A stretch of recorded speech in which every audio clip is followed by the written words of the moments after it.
I won't dive into my own introduction.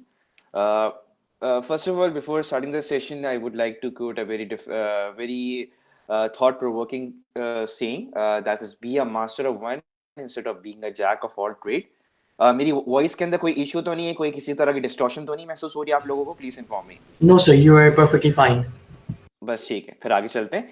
तो be a master of one instead of jack of all trade का मतलब basically ये है कि आप एक चीज को पकड़ के अच्छी तरह करो, whether it is related to data analytics, whether it is related to development, whether it is related to marketing, whether it is related to finance, whether it is related to HR.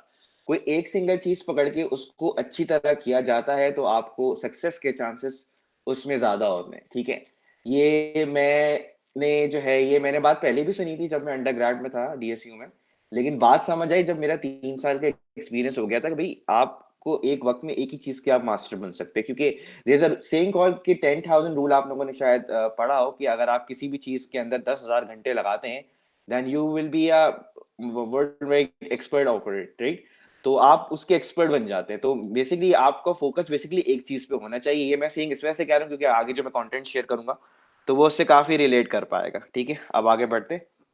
तो agenda क्या है आज का? आज का basically agenda ये है, my brief introduction which was already covered by Arif Siddiqui, how to become an iOS developer, salary packages and market demand, और what are the best resources to learn iOS development. क्योंकि इशू बेसिकली ये आता है आप लोगों के साथ, जो अंडर के बच्चे होते हैं कि उनको रिसोर्सेज प्रॉपर मिल नहीं रहे होते, और जो फ्री रिसोर्सेज होते हैं वो इतना कंटेंट को इतना वैल्यू ऐड नहीं कर रहा होता है। Mostly you will find the resources, the valuable resources which are highly paid और which are not accessible, right?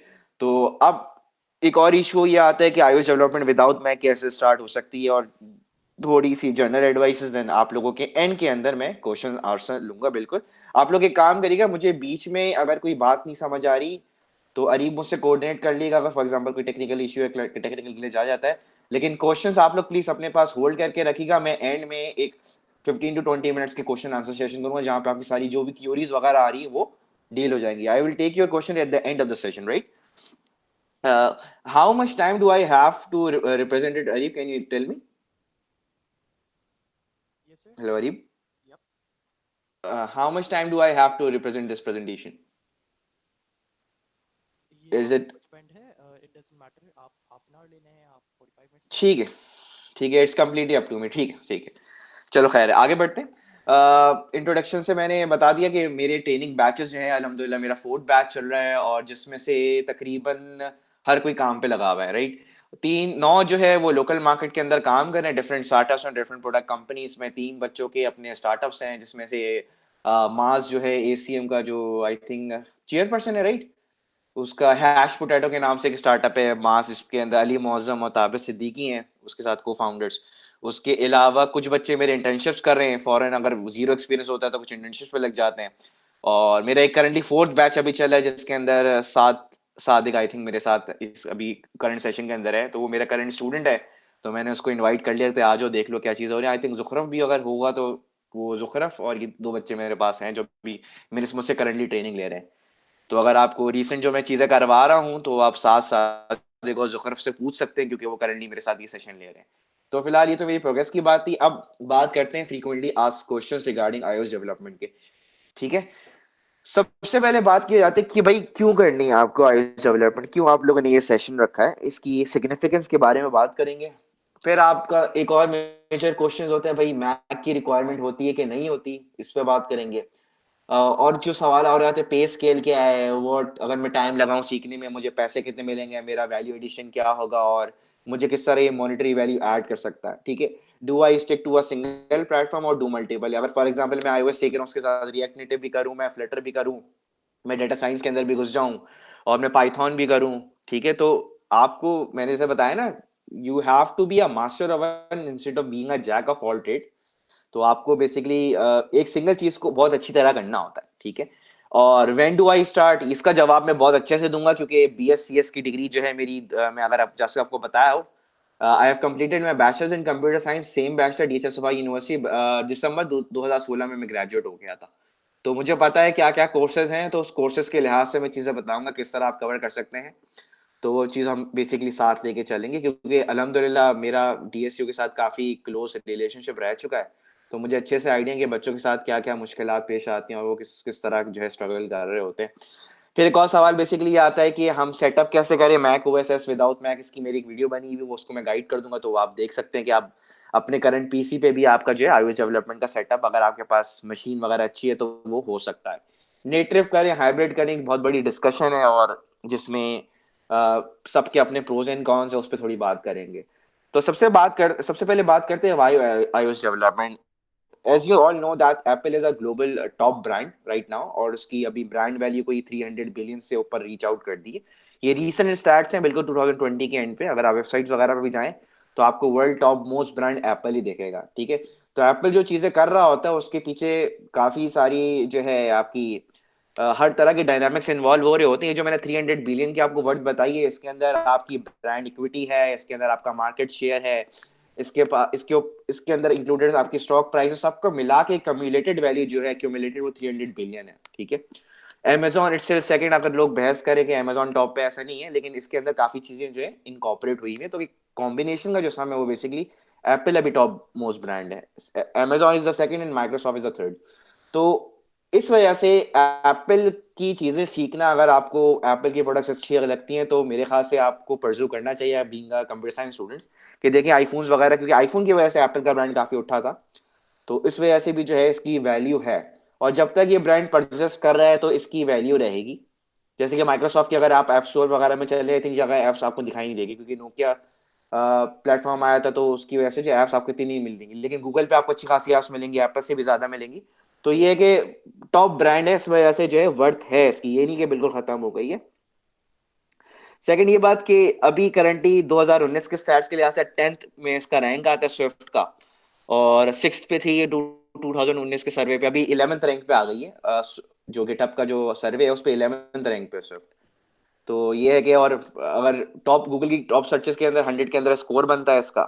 और ये कि जब तक आपकी प्रोडक्ट बेस्ड कंपनीज इसको रेफर कर रही है, डिमांड परसिस्ट रहेगी आने वाले 10 से 11 साल के अंदर, कहीं नहीं जा रहा iOS, ठीक है। आने वाले 10 से 11 साल तक कहीं नहीं जा रहा। रोबोट्स टेक ओवर भी अगर करते हैं तो उस वक्त भी जो है आपको कुछ कुछ एप्स कुछ प्रोडक्ट्स के अंदर ऐसी चीजें करनी पड़ती हैं जिससे जो है मैनुअल प्रोग्रामिंग वगैरह की रिक्वायरमेंट होती है। तो डिमांड है इसकी, ऐसा ऐसा नहीं कि खत्म हो गई है। क्यों हाइब्रिड, कुछ लोग ये भी समझते हैं ना कि हाइब्रिड और फ्लटर और रिएक्ट नेटिव आ गए तो स्विफ्ट नीचे हो गया, ऐसा कुछ नहीं है। इसकी डिमांड रहेगी परसिस्ट जब तक ये ब्रांड ऊपर है। अच्छा, उसके बाद एक और सवाल बेसिकली लोग ये कर रहे होते हैं, भाई इसके लिए सिस्टम, मैं इसका सेटअप करूं, इसके लिए सिस्टम क्या रिक्वायरमेंट होगी। टूल्स की मैं बात करूंगा, उसके बाद सिस्टम की रिक्वायरमेंट बात करते हैं। देखो, इसके लिए अगर आपके पास 2.5 गीगाहर्ट्ज प्रोसेसर अबव है, आपके पास 8 GB रैम मैं प्रेफर नहीं करूंगा क्योंकि वो सिस्टम काफी स्लो हो जाता है। 16 GB रैम अबव हो और 500 GB हार्ड ड्राइव हो, और आपका जो है एटलीस्ट जो है वो 6 जनरेशन से ऊपर पीसी और 2015 लेटर मशीन हो, क्योंकि 2015 से पुरानी मशीन होगी तो एप्पल का जो बिग सोर आपका ओएस है वो उसको अफोर्ड नहीं कर पाएगा, ठीक है।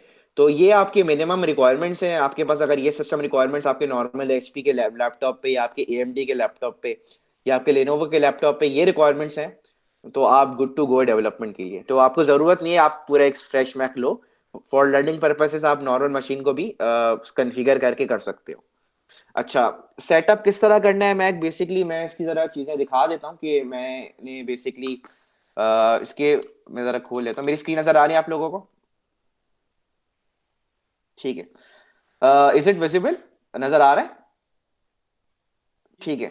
आ रहा बेसिकली इसके तीन तरीके होते हैं, जिसमें से सबसे ऑप्टिमम मैं बताऊंगा VMware की इंस्टॉलेशन है, वो आराम से कॉन्फ़िगर हो जाती है एक सिंगल लिंक के थ्रू। और मेरी एक वीडियो भी है यूट्यूब चैनल पे जो मैं बाद में डिस्कस करूंगा, तो आप उसको देख के VMware के थ्रू सेटअप अपना सेटअप कर सकते हैं।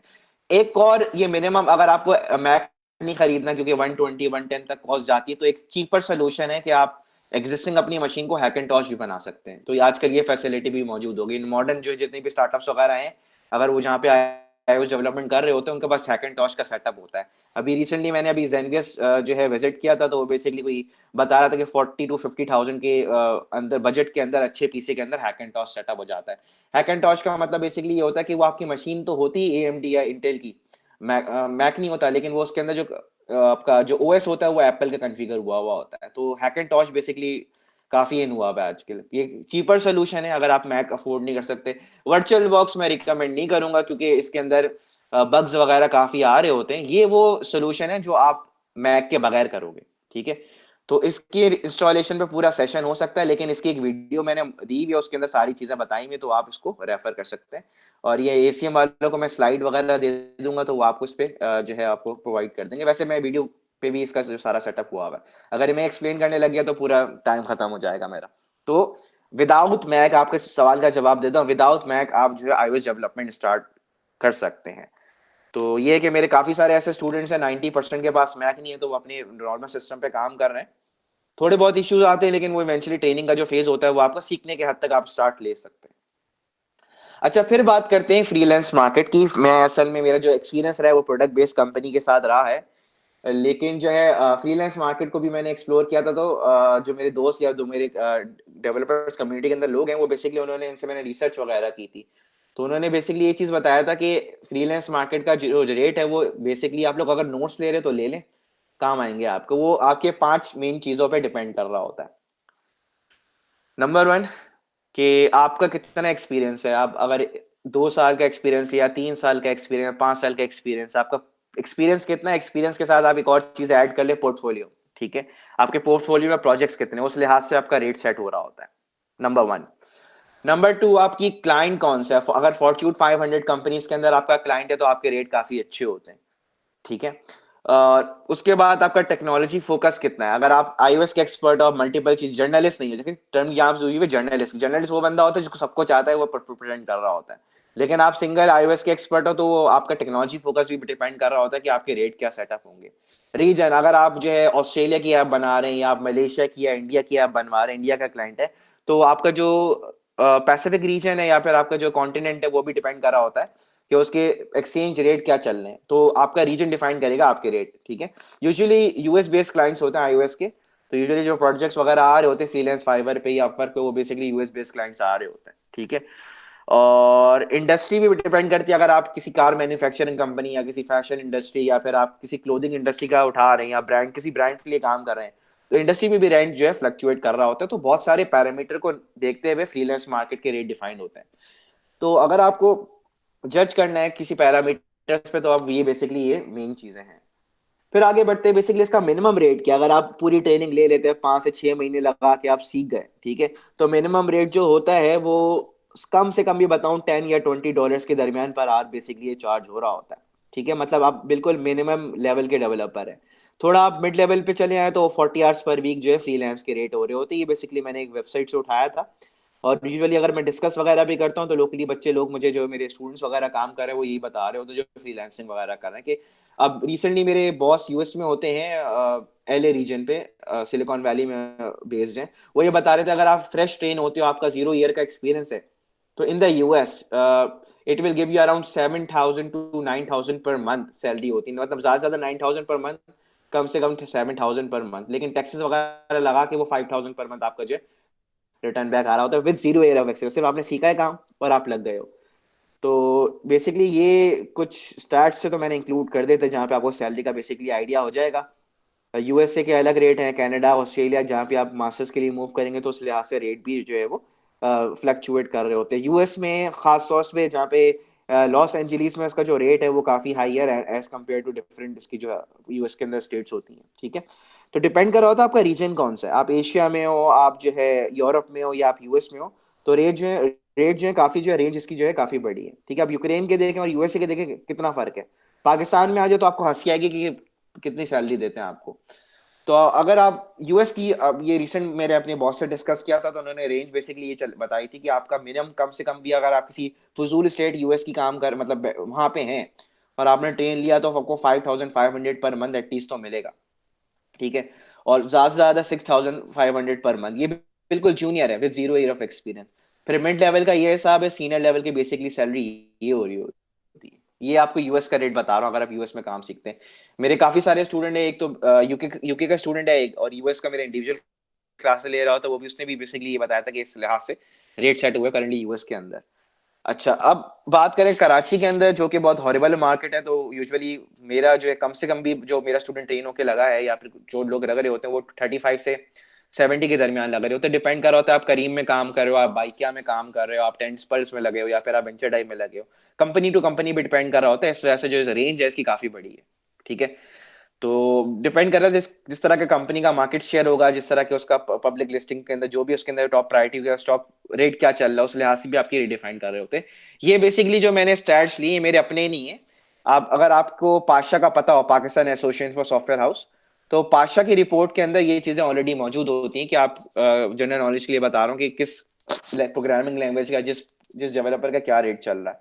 तो पाशा की रिपोर्ट के लिहाज से ये स्टार्ट्स मुझे जो है मिले, और अगर मैं जनरली भी मार्केट का सर्वे करता हूँ तो यूजुअली यही मुझे रेट मिल रहा होता है, उसका मैंने एवरेज आउट करके जो है ना, ये बेसिकली मैंने रेंज निकाल ली थी। अच्छा, अक्सर लोगों को, अगर मैं मार्केट में मैंने सर्वे किया था बहुत, आई थिंक इसको 6 से 7 महीने हो गए, उसमें मैंने पूछा ये था अगर सीनियर डेवलपर है वो एक जूनियर अगर फ्रेश स्टार्ट से क्या देख रहा होता है, क्या चीज़ें रिक्वायर्ड होती हैं, आप एक स्किलफुल डेवलपर कैसे बन सकते हैं।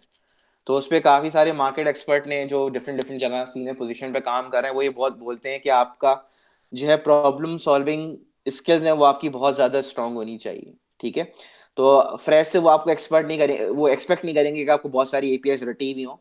वो आपसे एक्सपेक्ट कर रहे होते हैं आपके डाटा स्ट्रक्चर्स की, आपके ऊप के कॉन्सेप्ट, आपकी प्रॉब्लम सॉल्विंग स्किल्स जो है वो प्रॉपर होनी चाहिए। वो आपसे एक्सपेक्ट करे, क्योंकि ट्रेन हर बंदा हो जाता है, डिपेंड कर रहा होता है उसकी लॉजिक या उसकी प्रॉब्लम सॉल्विंग स्किल्स कितनी स्ट्रांग है। देखा, अगर ऊपर देखें एग्जैक्ट का जो ये जो आर्किटेक्ट लेवल पे बंदा हसन खान है, वो क्या बोल रहा है कि आपके ऊप के जो कॉन्सेप्ट है वो बहुत ज्यादा जो है वो स्ट्रांग होने चाहिए, जब जाके जो आपके अच्छे चांसेस होते हैं कि आपको एग्जाम वैल्यूएबल कैंडिडेट जो है वो रख लिया जाए। ये बिल्कुल मैं इनिशियल लेवल की बात कर रहा हूँ। फिर लोग बोलते हैं कि आपको जो है आप क्विक लर्नर होने चाहिए, मतलब चीजें सीखने में आपको टाइम नहीं लगना चाहिए। तो क्विक लर्निंग का भी एक और दूसरा पॉइंट है कि क्विक लर्निंग बहुत ज्यादा मैटर कर रही होती है अगर आप डेवलपर पोजीशन पर जा रहे हो, क्योंकि आए आए दिन 4 या 5 महीने बाद स्विफ्ट की कोई नई चीजें आ रही होती है, फिर वो उसको सीखना होता है, तो क्विक लर्निंग होना भी बहुत ज्यादा जरूरी है। ठीक है, इसके अलावा आपको जो बेसिक चीजें हैं वो मैं डिस्कस करूंगा, उसके अंदर ये सब चीजें इन्वॉल्व हैं जो कि ट्रेनिंग का पार्ट होता है, जो आप बेसिकली एसीएम अभी बेसिकली जो है अनाउंसमेंट कर दी थी मास बूट कैंप की आए उसके, या मैं बता दूं इनको। हेलो माज, आर यू देयर? अरीब? जी फराज भाई। हेलो, हाँ, यस राज भाई। अनाउंसमेंट कर दी जी थी फराज उसकी बूट कैंप की आईओएस के, जो स्विफ्ट पाकिस्तान की कम्युनिटी करवाएगी बच्चों को आईएसीएम के अंडर। भाई, ऑफिशियली अनाउंस नहीं किया, लेकिन हाँ आप अच्छा ठीक अनाउंस है, कर बस दिया। आपको I am just giving you heads up कि एक बूट कैंप सेशन होगा जिसमें आपको हम बेसिकली ये फंडामेंटल कॉन्सेप्ट्स सिखाए जाएंगे, उसके बाद आपको एक पाथ दे दिया जाएगा, उससे आप अपनी इंडिविजुअल इंटरनेट यूज करते हुए आप इस ये पाथ को चूज करके ट्रेनिंग ले सकते हो। ठीक है, अभी अगर मुझसे पूछे जाए तो अभी तो मेरा कोई इरादा नहीं है बैच लॉन्च करने का, लेकिन प्रोबेबली क्योंकि मेरा फोर्थ बैच चल रहा है, अभी करंट रनिंग पे है, इंटरमीडिएट लेवल पे आ गया है, मेरा जो मोस्ट प्रोबेबली इरादा होगा वो मार्च मार्च के फर्स्ट वीक में होगा। अगर कोई इंटरेस्टेड हो तो प्लीज जो है वो मुझसे पर्सनली भी कांटेक्ट कर सकता है। तो मेरा बैच की मैं हेड्स अप दे दूं कि मार्च के फर्स्ट वीक में स्टार्ट है, लेकिन एसीएम के अंडर जो है क्योंकि सिर्फ पाकिस्तान का ये होता है कि आप कंट्रीब्यूट कर रहे होते हो, तो जो सेशंस एसीएम के अंडर होंगे उसमें आपको बेसिक एक होता है ना, एक ड्राइव मिल जाएगी, एक की आपकी चल जाएगी, तो आप बेसिकली एक पाथ पे आप मूव कर सकते हो। तो आपको बेसिक फंडामेंटल कॉन्सेप्ट्स वगैरह जो उसके अंदर सिखाए जाएंगे, जो बूट कैम्प होगा। तो अच्छा, डेवलपर के पाथ पे आने से पहले आपको देखना होता है कि आपकी पर्सनैलिटी किस टाइप की है। ठीक है, अगर आपकी ऐसी पर्सनैलिटी कि आप कमरे में बैठ के गेम खेलते हैं 24 घंटे, तो डेवलपर आपके लिए एक अच्छी जॉब है, क्योंकि इंट्रोवर्ट्स को ये प्रोफेशन जो है बहुत ज्यादा सूट कर रहा होता है। ठीक है, तो जो यूजुअली जो है अच्छे इंट्रोवर्ट जो हो रहे होते हैं वो डेवलपर जो है एज अ करियर पाथ बहुत अच्छा है उनके लिए। लेकिन आप अगर की एक पर्सनैलिटी ऐसी है कि आप लोगों में उठना बैठना पसंद करते हैं, आप बहुत ज्यादा आउटगोइंग या एक्सट्रोवर्ट है, तो मैं रिकमेंड नहीं करूंगा आप डेवलपर बने। मैं बहुत रियल बात कर रहा हूँ आप लोगों से, बहुत ज्यादा रियल, कि अगर आप बहुत ज्यादा एक्सट्रोवर्ट हैं या आपको कम्युनिकेशन स्किल्स आपकी स्ट्रांग है, या फिर आप पब्लिक स्पीकिंग वगैरह करते हैं, लोगों में उठना बैठना है, या लीडरशिप स्किल्स आपकी स्ट्रांग है, तो आई वोंट ऑप्ट कि आप एज अ डेवलपर पोजीशन पे जाएं, क्योंकि डेवलपर पोजीशन पे आने का मतलब बेसिकली ये आप कंप्यूटर के साथ ज्यादा टाइम इन्वेस्ट करो। ये बहुत एक्सपीरियंस के बाद बात बता रहा हूँ। तो आपका पेशेंस लेवल बहुत ज्यादा स्ट्रांग होना चाहिए, और अगर आपके पास परसिस्टेंस नहीं है, आप छोटी छोटी बातों पे आप फ्रस्ट्रेट हो जाते हैं, आप एक बग में फंसे हुए हैं, अब एक दिन हो गया वो बग रिजॉल्व नहीं हो रहा, आपको फ्रस्ट्रेट हो रहे हैं, वो फ्रस्ट्रेशन खत्म होनी करनी पड़ती। अब प्रोडक्शन में कोई बग आ गया, अब आप उसमें 2 से 3 दिन या 4 दिन आप लगे हुए हैं, आपको परसिस्टेंट रहना चाहिए। परसिस्टेंस बहुत मैटर कर रहा होता है being a developer. Focus thinking होनी चाहिए, ये ना हो कि आप जो है 10 चीजें एक साथ कर रहे हैं, क्योंकि काफी सारे स्टूडेंट गलती ये कर रहे होते हैं, सेटअप भी चला रहे होते हैं, डेवलपर का पोजीशन भी काम कर रहे होते हैं, लेकिन वो लर्निंग कर्व जो है ना वो फिर बहुत ज्यादा डिक्लाइन पे जा रहा होता है। तो आपकी फोकस थिंकिंग का भी होना जरूरी है। प्रॉब्लम सॉल्विंग स्किल्स की जो मैंने यहाँ पे आपको कमेंट्स बताए थे, आप लोग नोट कर लीजिएगा। 3 वेबसाइट्स हैं आपकी। अगर आप गूगल का भी इंटरव्यू देते हैं ना, गूगल का बीइंग एन iOS डेवलपर, मेरी रिसेंटली दोस्त ने दिया था, आखिरी स्टेज में आकर उसका फेल हो गया था। बिल्कुल, मतलब उसके 7 कोई प्रोसेस थे, आखिरी स्टेज में आके उसको रिजेक्ट कर दिया था कोविड की वजह से। ठीक है, तो उसने मुझे बेसिकली, उससे मैंने डिस्कस किया था, तो उसने ये 3 वेबसाइट्स बताई थी। अभी करंटली वो टेलीटॉक का as a senior iOS architect काम कर रहा है, मोहम्मद रजा नाम है। तो हैकर रैंक अच्छी वेबसाइट है जहाँ पे आपको काफी प्रैक्टिस मिल सकती है प्रॉब्लम सॉल्विंग स्किल्स, बुक से हट के, क्योंकि आप ऊप में या पीएससीपी के अंदर आप प्रैक्टिस क्वेश्चंस कर रहे होते हैं। लीड कोड है, एल्गो एक्सपर्ट है। तो ये 3 ऐसी वेबसाइट है जहाँ से आप अपनी प्रॉब्लम सॉल्विंग स्किल को एनहांस कर रहे होते हैं। हम लोग एज ए डेवलपर करते क्या है, फॉर एग्जाम्पल अगर मेरे जो 9 to 5 टाइम है, तो फॉर एग्जाम्पल फ्राइडे का दिन मेरा खाली है, तो फ्राइडे के दिन बैठ के मैं इन वेबसाइट्स पर कोडिंग प्रैक्टिसेस, प्रॉब्लम सॉल्विंग की प्रैक्टिस वगैरह कर रहा होता हूँ। तो दिन में आप एक दिन ऐसा निकालें जहाँ आप अपनी प्रॉब्लम सॉल्विंग स्किल को एनहांस करें, क्योंकि प्रोग्रामिंग डेवलपमेंट काम बिल्कुल मैथ्स की तरह है। अगर आप टाइम नहीं दोगे ना तो आप इंप्रूव नहीं हो सकते। तो अगर आपको प्रॉब्लम सॉल्विंग स्किल एनहांस करनी है, तो ये 3 वेबसाइट्स हैं, आप गूगल करिएगा तो आपको काफी सारी चीजें इसके अंदर ऑलरेडी मिल सकती हैं। ठीक है, तो ये बहुत इंपॉर्टेंट करता है कि आपकी पर्सनैलिटी किस टाइप की। अगर पर्सनैलिटी वो नहीं है आपकी, इंट्रोवर्टेड, या फिर आप जो है चीजों को एक्सप्लोर या चीजों के अंदर घुसने का शौक नहीं है आपको, तो मैं तो आपको कभी सजेस्ट नहीं करूंगा कि आप डेवलपर बने। मैं बहुत सोच समझ के जवाब दे रहा हूँ आपको। ठीक है, क्योंकि डेवलपर पोजीशन पे आना, इसका मतलब यह है कि आपको कंप्यूटर के साथ आपका या आपके आपके साथ रिलेशनशिप बहुत अच्छा होना चाहिए। ठीक है, तो ये आपको कंप्यूटर के साथ काफी सारा टाइम लगाना पड़ता है। अगर मतलब आप बहुत ज्यादा आउटगोइंग है, या फिर आप ज्यादा जो है उस एक्सट्रोवर्ट पर्सनालिटी, तो coding is not a good profession for you. You can either move toward as business analyst, और या फिर आप कुछ और काम करें, डेवलपमेंट नहीं है आपके लिए। ये मैं इसमें शायद लोग काफी डिसएग्री भी करें, लेकिन रियलिटी बेसिकली यही है कि आपकी पर्सनैलिटी बता रही होती है कि आपको किस तरह का प्रोफेशन लेना है। मैंने बहुत सारे लॉयर्स को, बहुत सारे डॉक्टर्स को अपने करियर, या बहुत सारे ऐसे सॉफ्टवेयर इंजीनियर्स को पूरा कंप्लीटली जो है करियर चेंज होते हुए देखा है मार्केट के अंदर, क्योंकि उनकी पर्सनैलिटी ऐसी है कि वो आपका प्रोफेशन आपका जो है ना वो सूट नहीं करता। तो ये भी मैं बता रहा हूँ कि अपने आप को देखते हुए आपने आपको प्रोफेशन चूज करना होता है। तो ये मैटर करता है पर्सनैलिटी आपकी कैसी है।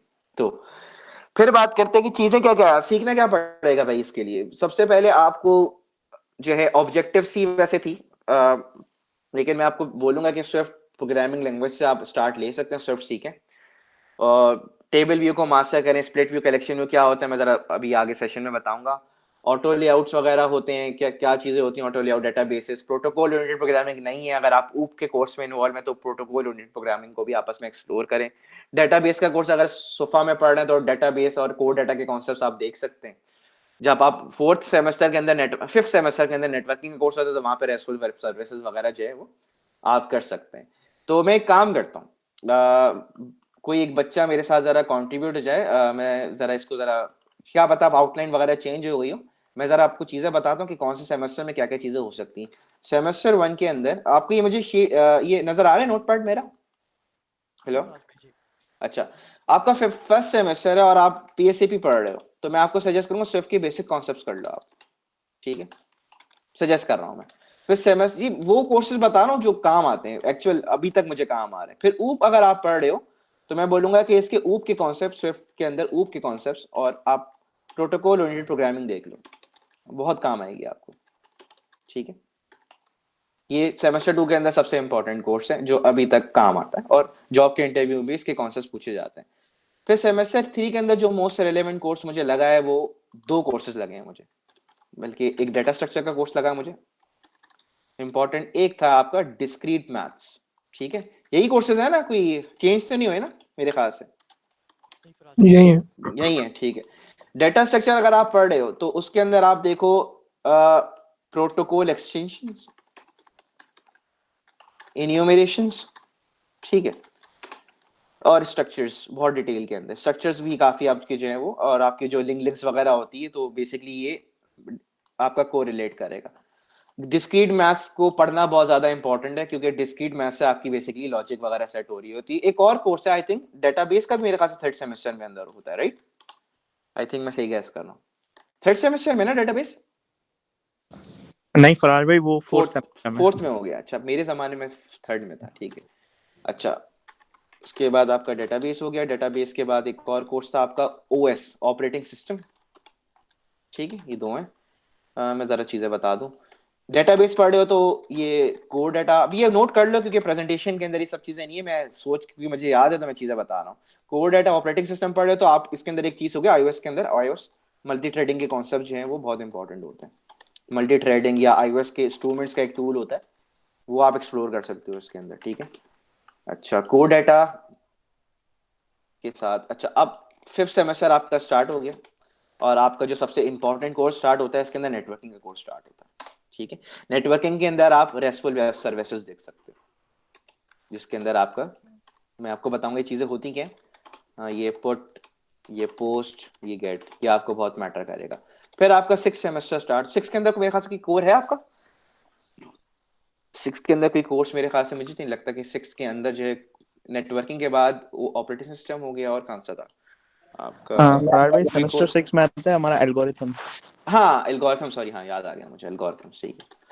एक वो और होता है हाँ फिफ्थ में कोर्स है, एल्गोरिथम्स, एल्गोरिथम फिफ्थ में। सिक्स में, ठीक है। एल्गोरिथम एल्गोरिथम फराज भाई फिफ्थ में। फिफ्थ में फिफ्थ में, ठीक है, ठीक हो गया एल्गोरिथम, ठीक है। एल्गोरिथम के अंदर भी आप स्विफ्ट के एडवांस कॉन्सेप्ट देख सकते हैं, स्विफ्ट लैंग्वेज के, क्योंकि एडवांस कॉन्सेप्ट्स के अंदर मैं बात करूंगा तो उसके अंदर स्विफ्ट के एडवांस कॉन्सेप्ट आप सिक्स सेमेस्टर के अंदर देख सकते हो। तो ये पाथ बता रहा हूँ कि किस तरह आप इसको लेके चल सकते हैं क्योंकि लंबा पाथ होता है। सिक्स के अंदर और कौन सा था मेरे ख्याल से, वो भी था एक, ये कब आता है, object oriented analysis and design, या software engineering. Software engineering Faraz भाई सिक्स में, ये भी फिफ्थ में। सॉफ्टवेयर इंजीनियरिंग फिफ्थ में, यस फराज भाई। ठीक है। सॉफ्टवेयर इंजीनियरिंग अगर पढ़ रहे हो तो बेहतरीन तरीका है आप एमवीसी करो, एमवीसी को एक्सप्लोर करो, आप MWM देखो। इसके अंदर जो इंपॉर्टेंट चीज है वो आपका business requirement document, BRD, TDD, और एक और होता है फंक्शन रिक्वायरमेंट डॉक्यूमेंट। ये जरा चीजें इंपॉर्टेंट देख लेना मार्केट के अंदर बहुत, अगर आपको इसकी नॉलेज है ना तो इसका मतलब वो काफी आप वैल्यू ऐड करो, ये बहुत इंपॉर्टेंट डॉक्यूमेंट है। ये होता है बिजनेस रिक्वायरमेंट डॉक्यूमेंट, ये होता है टेक्निकल डिजाइन डॉक्यूमेंट, ये होता है फंक्शन रिक्वायरमेंट डॉक्यूमेंट, जिसके अंदर नॉन फंक्शन और फंक्शन रिक्वायरमेंट होती है। ये अभी तक एज अ प्रोडक्ट मैनेजर ये डॉक्यूमेंट का टेम्पलेट यूज कर रहे होते हैं। इसके अंदर एक और इंपॉर्टेंट कोर्स बताता हूँ, अगर सर बिलाल हयात ऑफर करे तो रिक्वायरमेंट इंजीनियरिंग ले रहे हो, बहुत ज्यादा वैल्यू ऐड करेगा आपके। रिक्वायरमेंट इंजीनियरिंग जो है आपकी प्रोडक्ट उसके कॉन्सेप्ट बहुत ज़्यादा इंपॉर्टेंट है। तो ये रेलेवेंट कोर्सेज हैं आपके जो आपको एक्चुअल डेवलपमेंट के अंदर आपको काम आएंगे। अच्छा इसके अंदर सिक्स के अंदर मुझे कोर बता कौन सा है। सर इंफॉर्मेशन सिक्योरिटी भी है सर हमारा। अच्छा हाँ, इंफॉर्मेशन सिक्योरिटी के अंदर जो है आप देख सकते हो नेटवर्किंग के कॉन्सेप्ट iOS के, ठीक है। एडवांस नेटवर्किंग आप देख सकते हो इसके अंदर, या तो आप जावा स्क्रिप्ट को एक्सप्लोर कर लो थोड़ा बहुत, ठीक है। जावा स्क्रिप्ट को लर्न करना एज ए डेवलपर बहुत ज़्यादा इंपॉर्टेंट है, तो जावा स्क्रिप्ट का थोड़ी बहुत नो हाउ आपकी आनी चाहिए, तो बेसिकली ये सब चीजें आप देख सकते हो। सेवेंथ के अंदर आई डोंट थिंक सो कोई को, आई थिंक वो PIT होता है मेरे ख्याल से सेवेंथ सेमेस्टर का PIT के नाम से कोई कोर्स है जिसके अंदर लॉ की चीजें बता रहे होते हैं। PIT होता है आई थिंक, मुझे याद नहीं पड़ आर्टिफिशियल इंटेलिजेंस है सिक्स सेमेस्टर में। रहा। AI है जी सिक्स में। ये 6 में है फरार भाई, सिक्स में, 6 सिक्स सेमेस्टर में। सही है, मुझे याद दिला दो क्योंकि मुझे कोर्सेज का और याद है मशीन लेकिन ये लर्निंग भी है इसी में। मशीन लर्निंग, ठीक है, आर्टिफिशियल इंटेलिजेंस और मशीन लर्निंग, राइट जी। तो अगर ये दोनों कोर्सेज हैं तो बेहतरीन तरीका है कि तुम इसके अंदर कुछ लाइब्रेरीज अगर इतना सीख जाओगे तो कोर ML देख लो इसके अंदर, बहुत इंपॉर्टेंट, या ARKit वगैरह देख लो। तो ये सब चीज़ें तुम्हें जो इसके कॉन्सेप्ट जो लॉजिस्टिक रिग्रेशन और लीनियर रिग्रेशन, डिस्क्रीट ऑप्टिमाइजेशन, ये सब चीज़ें तुम मशीन लर्निंग में देखोगे। ये सब मोटी मोटी टर्म्स बता रहा हूँ, तो वो कोर ML ARKit के अंदर तुम्हें वो चीज़ें दिखेंगी। तो सुपरवाइज अनसुपरवाइज लर्निंग ये सब कोर ML के अंदर ARKit के अंदर ऑलरेडी मौजूद है। बाकी मेरे ख्याल से इट्स मोर देन इनफ कि, क्योंकि मैंने अगर स्टार्ट किया था ना, मेरा जो पाथ, मेरा खुद का स्टार्ट, मेरा iOS के बिल्कुल मैं स्विफ्ट सीखना, मतलब ये जो मैं आपको फर्स्ट सेमेस्टर या सेकंड सेमेस्टर की चीजें बता रहा हूँ, नहीं मैंने सेवंथ सेमेस्टर में उस वक्त स्टार्ट किया था 2016 के अंदर, 2016 का स्टार्ट था, जनवरी 2016। तो मैं इधर था खड़ा हुआ और मैंने यहाँ से ये सब चीजें करके तो मैं एज अ पाथ मेरा जो है वो करियर स्टार्ट हुआ। तो ये आप एक मैं वैलिड पाथ दे सकता हूँ। आई थिंक चैट का ऑप्शन अवेलेबल है गूगल के अंदर, मैं जरा देख लो, आपको सेंड कर देता हूँ बल्कि। हाँ ये आ गया आप लोगों के पास, देखें चैट पे। जी जी आ गया। ठीक है, ये जरा अपने पास सेव कर लें, अगर कोई कोर्स मिस किया है कोर मेरे मुझे बता देगा, मैं उसके अंदर चीजें फिट कर दूँ। ये बहुत एक बात दे रहा हूँ मैं, ठीक है। ठीक है, बाकी सवाल मैं एंड में लूंगा तो हम चीजें बेसिकली वगैरह देख लेंगे क्या क्या चीजें हैं। अच्छा, अब आगे बढ़ते हैं। देखो, डेवलपमेंट पोजीशन में मैं, देखो मैं बात करूं इंटरनेशनल मार्केट की, मैं लोकल नहीं देख रहा, क्योंकि पाकिस्तान को मैं एज अ कंसीडर नहीं करता। पाकिस्तान में जिस सारा डेवलपमेंट का काम हो रहा होता है, मैं उसको किसी खाते में नहीं लाता। ठीक है, इंटरनेशनल मार्केट के अंदर देखा जाए तो iOS के तीन इसकी श्रेणियां होती हैं। पहले जूनियर आप होते हो, शुरू के 2 साल चीजें एक्सप्लोर कर रहे होते हो, फिर आप मिड लेवल पे आते हो, फिर आप सीनियर आप बन रहे होते हो डेवलपर। तो अगर आपकी ये सारी चीजें जो है एक मैट्रिक्स अगर आपका फॉलो हो रहा है, आपको ये चीजें आती हैं, ये जो कोलन चीजें में चीजें मेंशन ये आ रही है, तो उसका मतलब आप जूनियर हो। अगर आपको ये चीजें आती है, आप मिडिल हो, फिर आप सीनियर जा रहे हो, तो स्टेप बाय स्टेप पूरा प्रोसेस हो रहा होता है। जूनियर लेवल पे आप डायरेक्ट ट्रेनिंग के बाद जूनियर लेवल आप खुद से भी बन सकते हो। आपने ये चीजें सीख ली हैं, आप जो मतलब मैं अगर अपनी ट्रेनिंग कराता हूँ 4-5 सॉरी 8 मंथ्स का कोर्स हो गया, तो वो जूनियर लेवल डेवलपर बना देता हूँ मैं पूरा बंदा। तो कहीं ना किसी इनिशियल लेवल पे आके बंदा लग रहा होता है। तो जूनियर के बाद आपका मिडिल फेज स्टार्ट होता है, उसमें आपकी जो है आप गिट वगैरह को एक्सप्लोर कर रहे होते हो, आप कंट्रीब्यूट कर रहे होते हो, कंटेंट लिख रहे होते हो, आप टीम मैनेज कर रहे होते हो, मल्टी थ्रेडिंग देख रहे होते हो। मिडिल लेवल वो स्टार्ट हो, फिर सीनियर आप आर्किटेक्ट, डिजाइन पैटर्न, पूरा कोड मतलब जो है अपने कोड का जो है ना आर्किटेक्ट खड़ा कर रहे होते हो। तो सीनियर लेवल बेसिकली वो हो रहा होता है आपका। तो ये स्किल मैट्रिक्स के साथ अपनी लर्निंग को आप जज कर सकते हो आप किस लेवल पे आ गए। ठीक है, तो मैं यूजुअली जो है इससे अपने आप को रिफ्लेक्ट कर रहा होता हूँ कि मैं किधर हूँ। मैं भी फिलहाल इधर हूँ।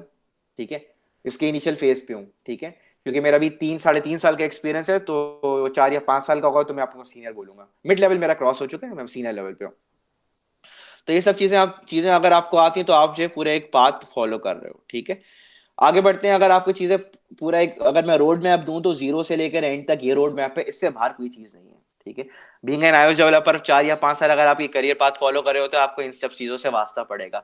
येलो में जो चीजें नजर आ रही हैं वो आपको मस्त करनी है। ठीक है, ग्रे में जो चीजें नजर आ रही हैं वो आपके पास ऑप्शनल है। ठीक है, ऑप्शन किस तरह है कि अगर मैं एग्जांपल दूं कोड डाटा या रियलएम की, ठीक है, आप कोड डाटा ठीक से कर लो या आप रियलएम ठीक से कर लो। ठीक है, तो डिपेंड कर रहा होता है कि करंटली मार्केट की नीड क्या है। उस ग्रे के अंदर ऑप्शन अगर कोई जो है चीजें करनी है तो करो, वरना ना करो। पिक एनी, देखो पिक एनी के अंदर मतलब कोई 2 चीजों से आप एक चीज उठा रहे होते हो। ठीक है, येलो के अंदर आपको सारी चीजें करनी, कोई आपके पास ऑप्शन नहीं छोड़ने का। ठीक है, ये तो पूरा मैंने आपको पूरा रोड मैप दे दिया। ये सारी चीजें आती तो इसका मतलब आप एक अच्छे डेवलपर। मैं इंटरनेशनल लेवल की बात करूं तो ये सब चीजें इस मैट्रिक्स की बेसिस पे सारे आपके इंटरव्यूज बन रहे होते हैं, सारा आपका जो है वो रिटन टेस्ट बन रहा होता है, सब चीजें इसी पे बेस, इससे बाहर कुछ नहीं है। ये पूरा आपको रोड मैप दे दिया मैंने आपको।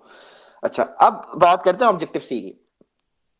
2014 से पहले iOS की जितनी भी एप्लीकेशन बनी है, जो आपने आईफोन 3G देखा होगा या आईफोन 4 देखा होगा, 2014 के पहले की बात बता रहा हूँ, वो ऑब्जेक्टिव सी पे एप्लीकेशन लिखी गई है। ठीक है, तो अगर आप मिड लेवल पे आ जाते हो, यहाँ पे मिड लेवल पे, तो मैं आपको मिड लेवल पे सजेस्ट करूंगा अब आपका टाइम आ गया कि आप ऑब्जेक्टिव सी पे थोड़ा जंप लगो, ताकि आपको मेथोडोलॉजी समझ आए। ऑब्जेक्टिव सी को मतलब सीखने की जरूरत नहीं, क्योंकि सी टाइप सिंटेक्स होता है। 1-2 हफ्ते लगा के आप किसी भी लैंग्वेज पे आप चेंज स्विच हो सकते हो, लेकिन मिड लेवल पे आके आपको फायदा देगी है। जूनियर लेवल पे अगर आपको ऑब्जेक्टिव सी आती है, ऐसे इतना ज्यादा फायदा ना हो, क्योंकि स्विफ्ट कर बेसिकली आया क्योंकि 2014 के बाद एप्पल का फोकस स्विफ्ट पे हो गया था।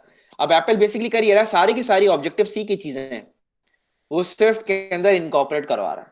ठीक है, तो ऐसी कोई चीज आपको नहीं दिखेगी जो ऑब्जेक्टिव सी के अंदर हो और स्विफ्ट के अंदर ना हो। ऑलमोस्ट सारी की सारी चीजें जो है वो इसके अंदर ला रहे हैं। लेकिन दोनों लैंग्वेज का आपके पास बेसिकली एडवांटेज ये हो जाता है कि अगर आप कोई पुराना कोड बेस लिखा हुआ जो ऑब्जेक्टिव सी की लैंग्वेज के अंदर है, ठीक है, तो आप उस कोड को समझ सकते हो, उसके ऊपर काम कर सकते हो। अब पाकिस्तान के अंदर काफी सारी ऐसी एप्स हैं जो कि ऑब्जेक्टिव सी पे लिखी हुई हैं। ठीक है, तो आप उसके कोड बेस को समझ सकते हो। तो ऑब्जेक्टिव सी का सीखना जो है मिड लेवल पे बहुत ज्यादा इंपॉर्टेंट हो जाता है।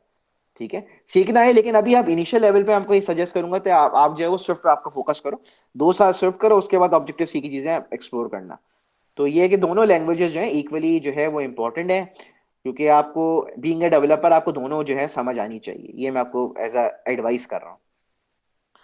अच्छा, टूल कौन सा यूज होता है iOS के लिए? बेसिकली हम एक्सकोड यूज करते हैं, जिसका अभी करंटली 12 वर्जन चल रहा है। अगर आपको मैं दिखा दूं, मेरे पास इंस्टॉल्ड है, इस तरह का टूल होता है और ये आपको ऐप स्टोर से फ्री ऑफ कॉस्ट मिल रहा होता है। तो आप अगर इसके अंदर बेसिकली मैं कुछ ऐप्स वगैरह दिखाऊंगा आपको, तो वो बेसिकली इसी टूल पे बनी हुई है। इसके अलावा जो है आप कोई टूल जो iOS एप्लीकेशन के लिए बना मतलब यूज नहीं होता। फिर Xcode is a major tool, जैसे आपका एंड्रॉइड का एंड्रॉइड स्टूडियो होता है, और बाकी जो है आपका विजुअल स्टूडियो होता है। इस तरह एप्पल iOS एप्लीकेशन डेवलपमेंट के लिए हम एक्सकोड यूज कर रहे होते हैं। ठीक है, तो आपको ये फ्री ऑफ कॉस्ट मिलेगा। अगर आप मैक ओएस अपना सेटअप कर लेते हो तो आप ऐप स्टोर पे जाओ, तो आप ये मेरे ख्याल से 6 से 7 GB का सेटअप होता है, डाउनलोड कर लो तो आपको फ्री ऑफ कॉस्ट मिल रहा होता है। साथ सादिक, मेरे ख्याल से तुम्हें साथ सादिक मेरे साथ हो टॉक के अंदर। हेलो, आई थिंक साथ है हमारे साथ। साथ चला गया छोड़ के। हेलो साथ, जी जी फराज भाई। आवाज आ मेरी आवाज आ रही? जी हेलो, साथ नहीं है मेरे ख्याल से। चलो खैर, बाद में बात कर लूंगा इससे। हाँ हाँ, साथ तुम्हें इसको टाइम कितना लगा था इसको इंस्टॉल करने में, ये बताओ जरा। फराज एक्सकोड भाई को मेरे इंस्टॉल करने में पास टाइम कितना लगा 20 था ऐप MB स्टोर का से? क्योंकि इंटरनेट है मुझे तो तो, मेरा अराउंड इंटरनेट अच्छा है तो मुझे एटलीस्ट 2 से 3 घंटे लग गए थे। कुछ बता सकते? आपको मेरी आवाज़ आ रही? हाँ आ रही है, बताओ। फराज भाई मेरे पास 20 MB का इंटरनेट है तो मेरे पास लाइक 4 to 5 आवर्स लगते हैं। डाउनलोड हो जाता है लेकिन इंस्टॉलेशन में काफ़ी टाइम लगता है। ठीक है, तो ये आपको एज अ फैक्ट बता रहा हूँ क्योंकि वो मेरा स्टूडेंट है तो मैंने इसे इंस्टॉल करवाया था तो उसको टाइम लगा था। तो ये है कि काफी टाइम लेता है लेकिन इवेंचुअली डाउनलोड हो जाता है। मशीन अच्छी है, आपका इंटरनेट अच्छा है तो वो ज्यादा टाइम नहीं देगा। अच्छा, iOS बेसिक्स के अंदर कॉन्सेप्ट्स कौन से कवर होंगे? आपको डिक्लेरेशन करनी आनी चाहिए, आपको इफ एल्स स्टेटमेंट, यानी कि पीएससीपी के जो कॉन्सेप्ट्स आपने सीखे हैं ना वो iOS बेसिक्स के अंदर होते हैं। तो आप अगर पीएससीपी भी पढ़ रहे हैं तो iOS का आप स्टार्ट ले सकते हैं, ठीक है। बाकी जो चीजें मैं बताऊंगा वो प्लेग्राउंड से रिलेटेड है। इसके अंदर आप सीखेंगे कैसे लैंग्वेज। इसके अंदर अगर आप खोलो लैंग्वेज तो बेसिकली आपका प्लेग्राउंड का एक फीचर हो रहा होता है। तो अगर मैं इसको खोलूं तो आपको ये मेरी स्क्रीन नजर आ रही है। ये एक प्लेग्राउंड है जहाँ पे आप जो ये कि एक्सकोड ने दिया हुआ है यहाँ पे। तो आप प्लेग्राउंड के थ्रू आप जो स्विफ्ट लैंग्वेज वगैरह सीख रहे होते हो, मैं यूजुअली प्लेग्राउंड से ही स्टार्ट करवाता हूँ। तो ये एप्पल ने खुद दिया हुआ है इसको इंटरफेस। और एग्जांपल अगर यहाँ पे प्रिंट स्टेटमेंट लिखूँ एक अपनी, ठीक है, iOS development session under ACM, तो आप ये आपका प्लेग्राउंड है। तो ये डीबग आपका एरिया है जो आपकी बेसिकली आपकी चीजें जो है वो चला रहा होता है। तो ये प्लेग्राउंड होता है जिससे आप सिर्फ लैंग्वेज सीख रहे होते हो। तो बेसिक्स का कॉन्सेप्ट आप बेसिकली पीएससीपी में भी आप फर्स्ट सेमेस्टर में तो आप जो है वो एक बेसिक स्टार्ट ले सकते हो। प्लेग्राउंड आपको दिखा दिया मैंने किस तरीके का होता है। बेसिकली इस तरह का आपका कंट्रोल होता है, ये आपको दिख रहा है कि मैं इसको यूज कर रहा हूँ यहाँ पे। तो आप बेसिकली इस प्लेग्राउंड से मैं स्टार्ट लेना, आप प्लेग्राउंड पे आप पूरी लैंग्वेज वगैरह जो है वो सीख सकते हो। तो एक्सकोड ने बेसिकली ये प्लेटफॉर्म प्रोवाइड किया हुआ है, ठीक है। यूआई किट का ये यूजर इंटरफेस किट है जहाँ पे आपके यूआई कंपोनेंट्स हो रहे होते हैं। तो यहाँ से बेसिकली लैंग्वेज स्टार्ट होती है। अच्छा, उसके बाद कॉन्सेप्ट स्टार्ट होते हैं। स्टोरी बोर्ड क्या होते हैं? एप्स जितनी भी बन रही होती हैं वो बेसिकली स्टोरी बोर्ड पे बन रही होती हैं। और मैं आपको एक पूरे एक विजुअल रिप्रेजेंटेशन दिखा दूं। हम बेसिकली पहली ऐप जो मैं बनवाता हूँ वो बेसिकली बनाता हूँ स्टोरी बोर्ड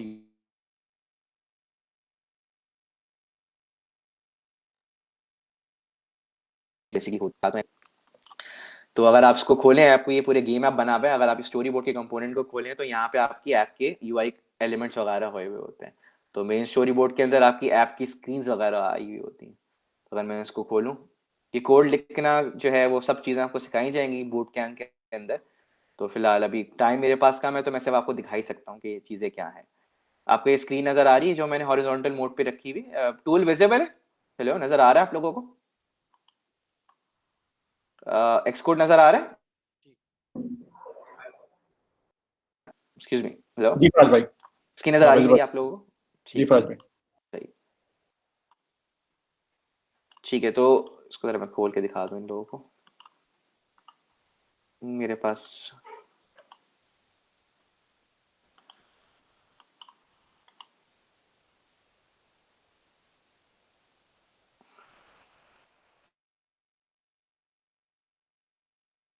चलो जब से इसको मेरा ये चलो जब से इसको मेरा ये प्ले हो रहा है तो मैं आगे बढ़ लेते हैं।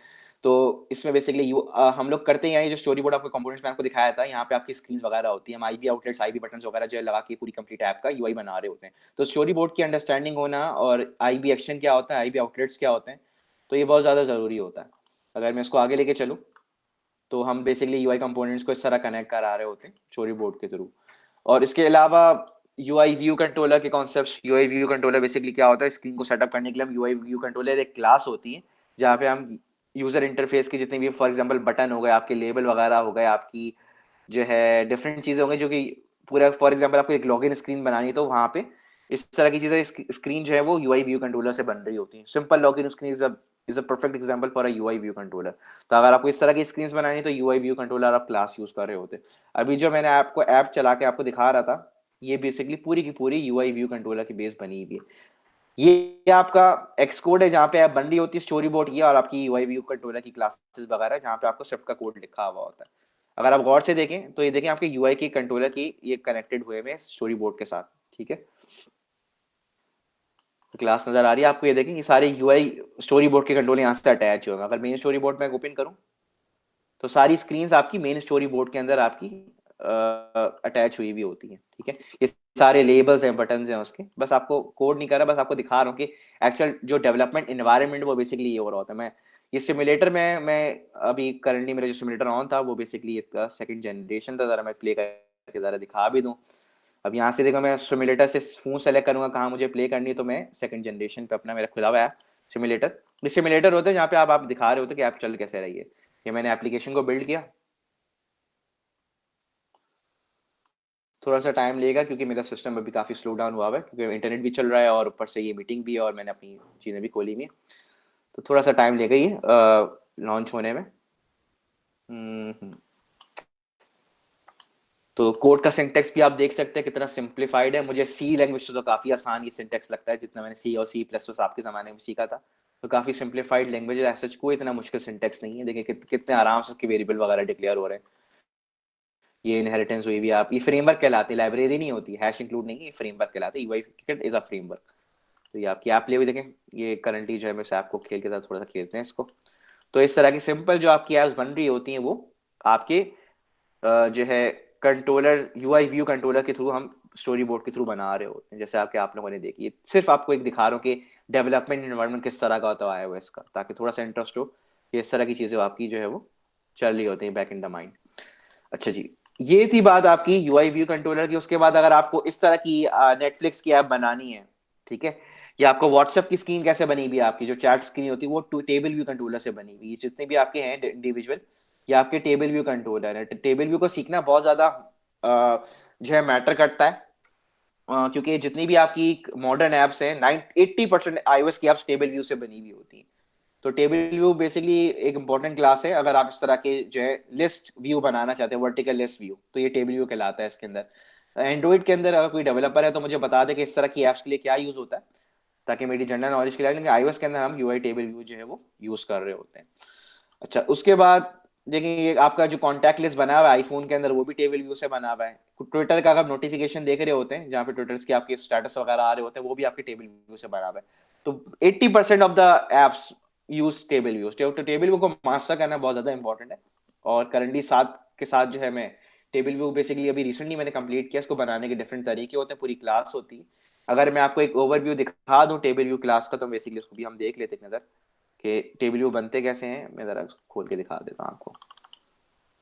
इस ऐप को भी प्ले कर लेते हैं कि मैं टेबल व्यू की अगर बात कर रहा हूँ तो किस तरह की बात कर रहा हूँ, किस तरह बनते हैं, इसकी भी मैं जरा आपको व्यू खोल के दिखा दूँ।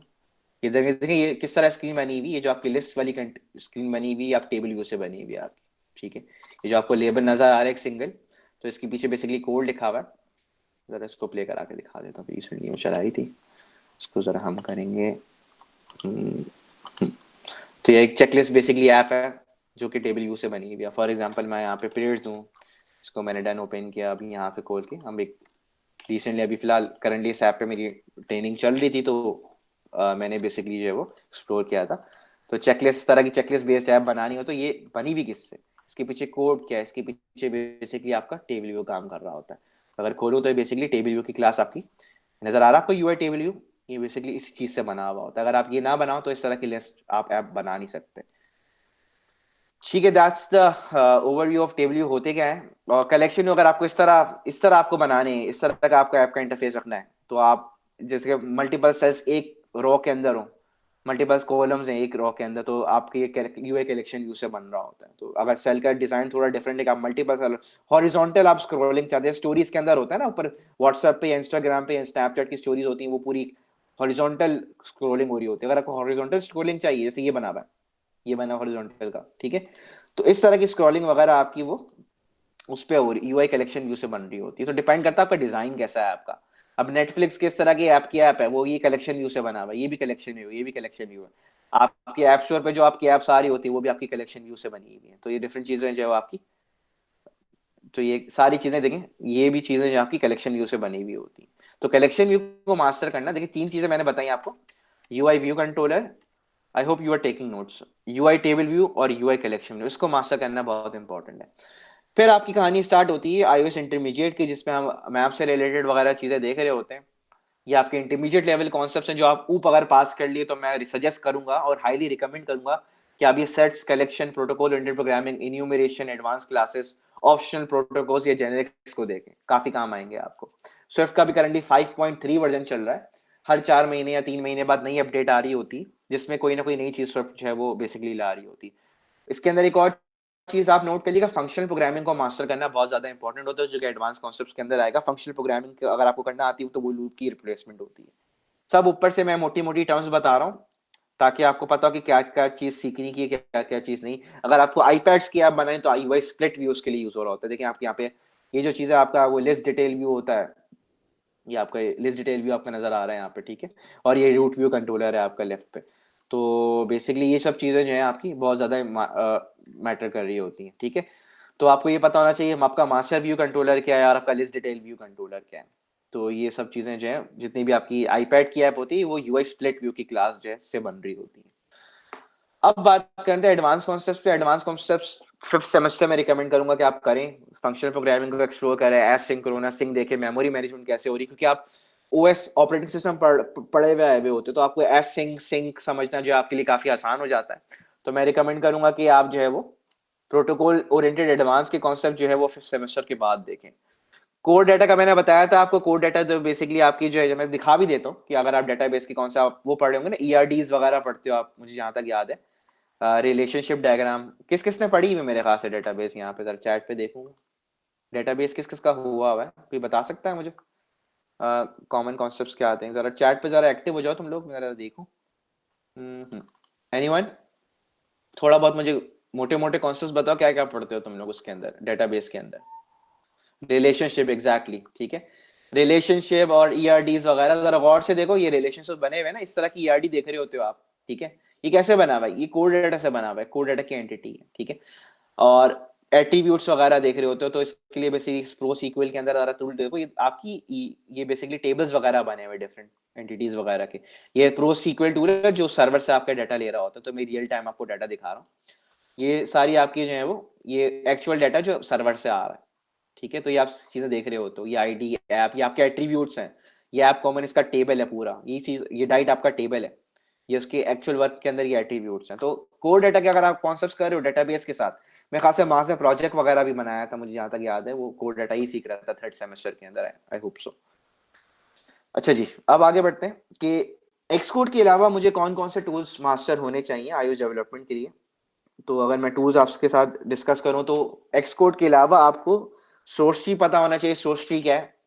बिटबकेट, जीरा, बॉक्स, पोस्टमैन। जो मैंने इस्तेमाल कराया अभी वो आप प्रो सीक्वल था जो खुला हुआ था, जिसपे मैंने आपको ये डेटाबेस की डायग्राम दिखाई, ये प्रो सीक्वल था जहां से आप सर्वर का डाटा आ रहा था।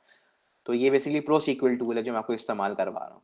तो एक्सकोड के अलावा काफी सारे ऐसे टूल होते हैं जो कि एक्चुअल डेवलपमेंट के अंदर अप्लाई हो रहे होते हैं। चार्ज हो गया आपका, जो आपकी जो है वेब प्रॉक्सी सर्वर है आपकी, देख रहा होता है आपका API पे हिट हुआ कि नहीं हुआ, सक्सेस फेलियर देख रहा होता है। जेप्लिन हो गया, जेप्लिन पे आपके UI UX डिजाइन होते हैं। क्रैशलेटिक्स का बग्स वगैरह नोट कर रहे होते हैं। और कॉन्फ्लुएंस होगा जो आपके डॉक्यूमेंटेशन या फिर गुड प्रैक्टिसेस वगैरह, अगर आपको ऐप को डॉक्यूमेंट करना है तो Confluence is a good tool. SwiftLint हम इस्तेमाल करते हैं अगर आपकी प्रैक्टिसेस वगैरह क्लीन कोड लिखा जा रहा है कि गुड प्रैक्टिसेस क्या है।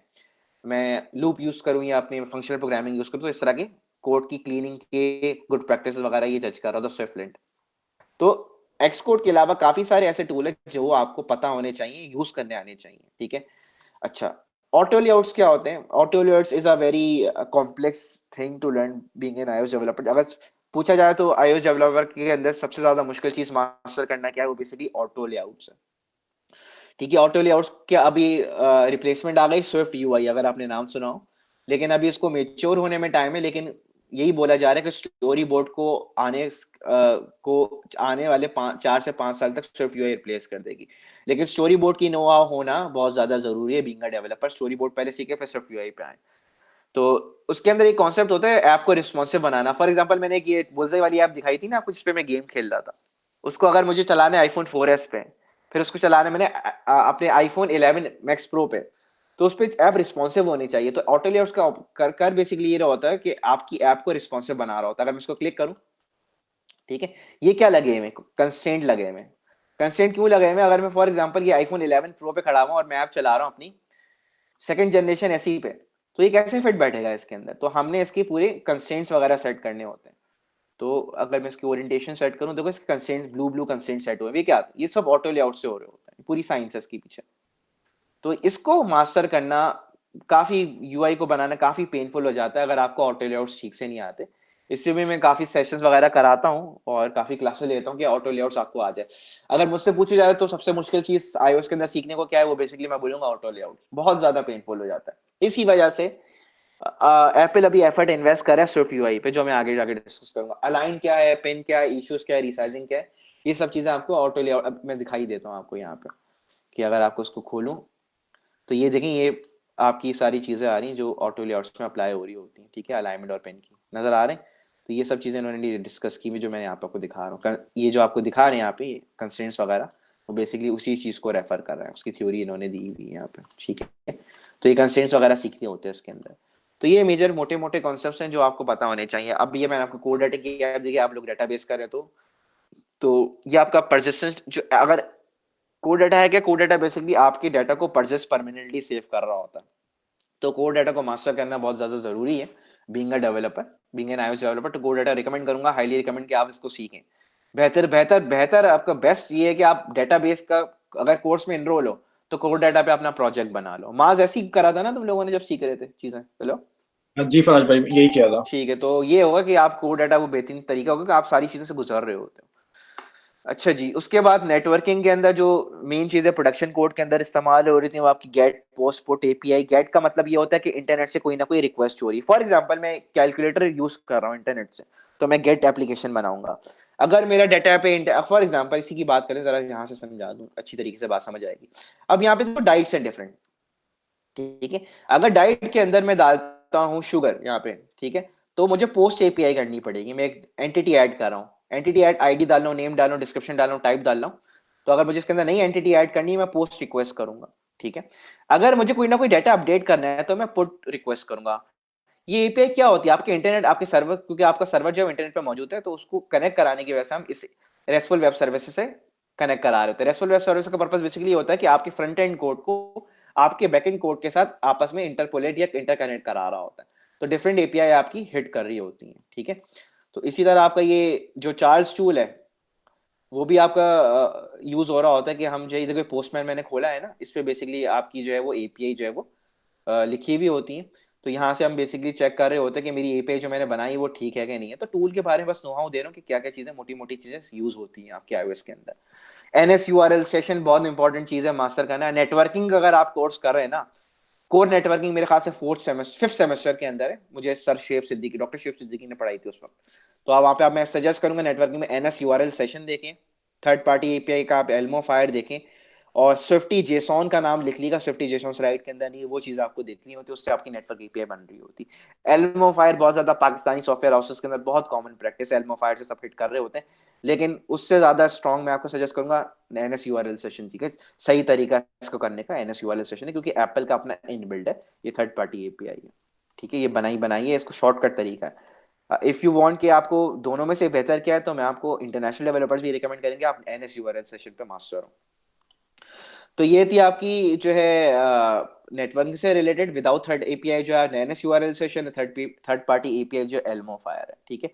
उसके अलावा डेवलपमेंट से रिलेटेड बहुत सारी चीजें ऐसी होती हैं कि आप एक टीम में काम कर रहे होते हो तो आपको वर्जन कंट्रोल का आइडिया होना चाहिए कि अगर फॉर एग्जांपल 3 या 4 बंदे बैठ के कोई इंस्टाग्राम बना रहे हैं, इंस्टाग्राम की टीम मेरे ख्याल से 11 बंदों की टीम थी, वो अपने प्रोजेक्ट को कैसे मैनेज करें। तो आपके वर्जन कंट्रोल के कुछ टूल होते हैं, आपको ये टर्मिनोलॉजी पता होनी चाहिए। कमिट क्या है, रिपोजिटरी क्या होती है, मास्टर डेवलप क्या होता है, पुल रिक्वेस्ट क्या होती है, पुश पुल कमिट मर्ज किसको कहते हैं।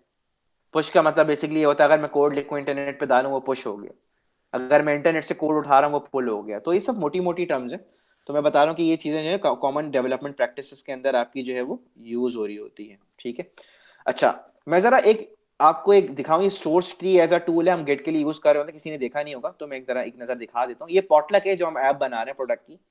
तो देखो यहाँ पे एक मैं डेवलपर हूँ, जो फराज ने काम किया है, वो एक टिकट्स बने हुए इंडिविजुअल, ये मेरा काम है जो मैंने किया है, ठीक है। अब मेरे साथ काफी सारे लोग, मेरे दोस्त लोग काम कर रहे हैं। अब मुनीबा ने ये काम किया है, राफिया ने ये काम किया है, रिजा ने ये काम किया, सबके मेरे पास काम है। वो एक इंडिविजुअल जगह जो है मर्ज हो रहे होते हैं, वो डेवलप ब्रांच कहलाती है। डेवलप ब्रांच वो होती है जहाँ पे आपका कोड, लेटेस्ट कोड सबका मर्ज हो रहा होता है। अगर मैंने कोई काम किया, मेरे दोस्तों लोगों ने काम किया जो मेरी टीम के अंदर, वो सब डेवलप ब्रांच के अंदर मर्ज हो रहा होता है। तो ये एक्चुअल टूल है सोर्सली, जहाँ पे हम लोग जो है बेसिकली यूज, कुछ लोग गिट यूज कर रहे होते हैं। मैं रिकमेंड करूंगा भाई आप जो है वो इनिशियल लेवल पे सोर्सली यूज करो, क्योंकि काफी सारी इंटरनेशनल कंपनीज जो है वो सोर्सली को जो है रिकमेंड कर रही होती हैं। तो ये देखें, एरर हैंडलिंग पे मैंने काम किया, कोई लॉग आउट स्क्रीन पे मैंने नोटिफिकेशन वगैरह डाली, तो ये सब पूरा टूल यूज हो रहा होता है। तो काफी यूजर इंटरफेस काफी फ्रेंडली है इसका, और फ्री भी है। तो मैं बोलूंगा कि आप इसको डाउनलोड करके उसको एक्सप्लोर करो चलता कैसे है ये। तो ये बहुत ज्यादा इंपॉर्टेंट होता है मास्टर करना बीइंग अ डेवलपर। जीरा पे आपके टिकट्स वगैरह बन रहे होते हैं। जीरा देखो, अगर अगर आपको जीरा अच्छे से यूज करना आता तो सॉफ्टवेयर हाउस वाले काफी आपको वैल्यू करते हैं, आपको जीरा पे काम किया हुआ है आपने, ठीक है। तो जीरा पे यूजुअली आपकी प्रोजेक्ट मैनेजमेंट हो रही होती है, टास्क असाइन हो रहे होते हैं, टिकट्स असाइन हो रहे होते हैं। टिकट कहलाते हैं, फॉर एग्जांपल अगर आपको काम दे दिया भाई लॉगिन स्क्रीन बना के दो, तो आपका एक टिकट आपको असाइन हो जाएगा भाई। आप फॉर एग्जाम्पल यहाँ पे बना हुआ था ना, यहाँ पे ये कोने पे अगर आपको मैं दिखाऊं, ये देखो, ये पीएम, ये क्या है फराज के अंदर, ये PM780, ये टिकट्स हैं। PM783 का मतलब एक टिकट, एक मुझे टास्क दे दी, ये करना है मुझे। तो इस तरह आपके टिकट्स बनाए जाते हैं छोटे। अब यहाँ पे फॉर एग्जांपल ये टिकट इन्होंने बनाया हुआ है इसका, आपको ये काम करने असाइन किसको है, रिपोर्टर कौन है। तो ये जीरा को जो है ना यूज करना आना चाहिए। कोई अगर प्रोजेक्ट मैनेजमेंट या सॉफ्टवेयर इंजीनियरिंग करा रहे हैं ना, उस टीचर को बोलो कि हमें जीरा जरा दिखाएं, जीरा कैसे काम करता है। आप लोग ये कर रहे हैं ना कोर्स सॉफ्टवेयर इंजीनियरिंग या रिक्वायरमेंट इंजीनियरिंग, आप बोलेंगे भाई हमें जीरा पे काम सिखाओ। तो यहाँ पे एक और मैं ऐड चीज करूँ, जीरा, या आप यहाँ पे बेसिकली चीज को सोर्स ट्री या आप गिट के कॉन्सेप्ट देखो। यहाँ पे मैंने मजीद इसको मैं अपडेट कर देता हूँ, मेरे दिमाग पे नहीं था तो मैंने अभी मजीद चीज डाल दी। तो जीरा सोर्स और गिट, ये आपको अच्छे से देखना है यहाँ पे इन कोर्सेज के अंदर। अगर ये कोई चीजें नहीं कवर करा रहा है तो उसको मतलब मिस आउट कर रहा है वो, ठीक है, ऑब्सोलीटेड चल रहा है। क्योंकि जीरा आपको डिस्कस होता होगा, एजाइल, स्क्रम वगैरह, बेसिकली ये चीजें जो है आपकी डिस्कस हो रही होती हैं। किसी ने किसी का मैसेज मिस कर दिया, एंटिटीज ने किसी की बात की थी, बिल्कुल एंटिटीज बन रही होती हैं आपकी, मैंने आपको दिखाया था। ये जो आपका ये SQL Pro पे है, ये आपके एंटिटीज ही तो है, आईडी नेम, ये स्ट्रिंग से बना हुआ है, ये न्यूमेरिक नंबर है। तो इसकी डिफरेंट टाइप्स वगैरह भी बनी हुई हैं। तो ये रिलेशनशिप्स आपके किससे क्या, 1 to many है या many to 1 है या 1 to 1 है, ये सब चीजें आपकी जो है यहाँ पे आ रही है। क्यूरी वगैरह ये सब बहुत अच्छा टूल है ये। तो मैं आपको वो सजेस्ट करूंगा कि अगर आप डेटाबेस का कोर्स एनरोल है तो ये इस तरह की चीजें जो आप देखो। लास्टली स्विफ्ट यूआई पे काफी लोग कंफ्यूज हो रहे होते हैं, तो मैं आपको एक बहुत अच्छा मशवरा ये दूंगा, पहले आप स्टोरी बोर्ड पे मास्टर हो स्टोरी, क्योंकि कहीं जाने वाला नहीं है। 4-5 साल के बाद Swift UI completely story board को रिप्लेस कर देगी, लेकिन स्विफ्ट यूआई भी वही चीजें लेकर आ रही होगी जो कि स्टोरी बोर्ड में ऑलरेडी मौजूद है।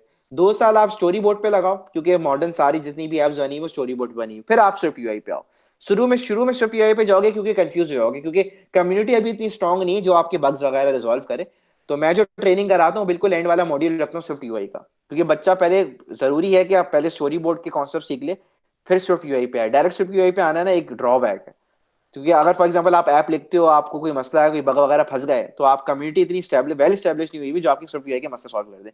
और स्विफ्ट यूआई के अंदर काफी बग्स वगैरह रिपोर्ट हो रहे हैं, तो अब इसको मेच्योर स्टेज आई नहीं। 4-5 साल बाद अगर आप 2024 में या 2025 में पूछ रहे होते हैं, तो मैं आपको रिकमेंड करता हूँ आप स्टोरी बोर्ड छोड़कर स्विफ्ट यूआई करो। जैसे मैंने आपको बताया ना, आप अभी आपको स्विफ्ट लैंग्वेज पे फोकस करना है, ऑब्जेक्टिव सी पे नहीं करना। तो इसी तरह मैं आपको 2025 या 2026 में बोलूंगा कि भाई स्विफ्ट यूआई कर लो, स्टोरी बोर्ड को छोड़ दो। लेकिन अभी स्विफ्ट स्टोरी बोर्ड को सीखना ज्यादा जरूरी है, क्योंकि करंट लोकल मार्केट की अगर बात करूं, मेरी दोस्त ने वेंचर टाइप में काम करती है, 130K के पैकेज पे समाना, उसने मुझे रिकमेंड किया था इनको स्टोरी बोर्ड सिखाओ, क्योंकि स्टोरी बोर्ड की चीजें की मार्केट के अंदर स्टोरी बोर्ड रिक्वायर्ड है। आप भले आगे जाके 2 साल या 3 साल के एक्सपीरियंस के बाद स्विफ्ट यूआई पे फिर आप डीप डाइव लो, मेच्योर डेवलपर बनने के बाद, ठीक है। तो ये बेसिकली ये है क्या स्विफ्ट यूआई, जरा मैं स्विफ्ट यूआई का कोड दिखाऊं। जैसे अब यहाँ पे स्टोरी बोर्ड था ना, और यहाँ पे कोड, स्टोरी बोर्ड को आपस में आइसोलेट किया हुआ था। स्विफ्ट यूआई अगर आप फ्लटर वगैरह देखा हो तो बेसिकली आपको स्विफ्ट यूआई का मैं कोड दिखा देता हूँ हल्का सा, ताकि नो हो कि फर्क क्या है। फ्लटर या रिएक्ट नेटिव के जो फैंस हैं, बिल्कुल काम जो है काफी सिमिलर हो जाता है। जो रिएक्टिव प्लेटफॉर्म पे काम करते हैं तो उनको अच्छे से आइडिया होगा कि आपकी जो है ये कोड और आपका जो है आपकी यूआई जो है आपस में 2 हिस्सों में ब्रेक हुई भी होती है। आप इधर कोई चेंज करोगे तो आपका राइट के अंदर प्रीव्यू मोड पे वो चेंज आपका आ रहा होगा। मैं जरा इस ऐप को प्ले कर लूं, तो आपका रिस्पॉन्स ये डिक्लेरेटिव वे कहलाता है आपका, जो आपकी जो है ऐप चल रही होती है। जरा मैं दिखा दूं इसको प्ले करके जब तक ये चल रहा है। तो डिक्लेरेटिव वे है, दोनों का मास्टर करना जरूरी है, लेकिन जो आपको प्रायोरिटी देनी है वो स्टोरी बोर्ड पे देनी है, ठीक है। जरा ये चल जाए, थोड़ा टाइम लेगा जब तक हम आगे बढ़ते हैं। अच्छा, बेनिफिट क्या है? बेनिफिट बेसिकली ये है कि आप, क्योंकि जो है आसान हो जाता है। अक्सर बहस ये होती है कोड, क्योंकि आपका जो स्क्रीन जो है वो कोड से भी बनाई जा सकती है, ठीक है, या आप स्टोरी बोर्ड पर बनाते हो, तो ये डिस्कशन जो है यहाँ पे रेलेवेंट हो जाता है, क्योंकि आप दोनों काम एक साथ कर रहे होते हैं।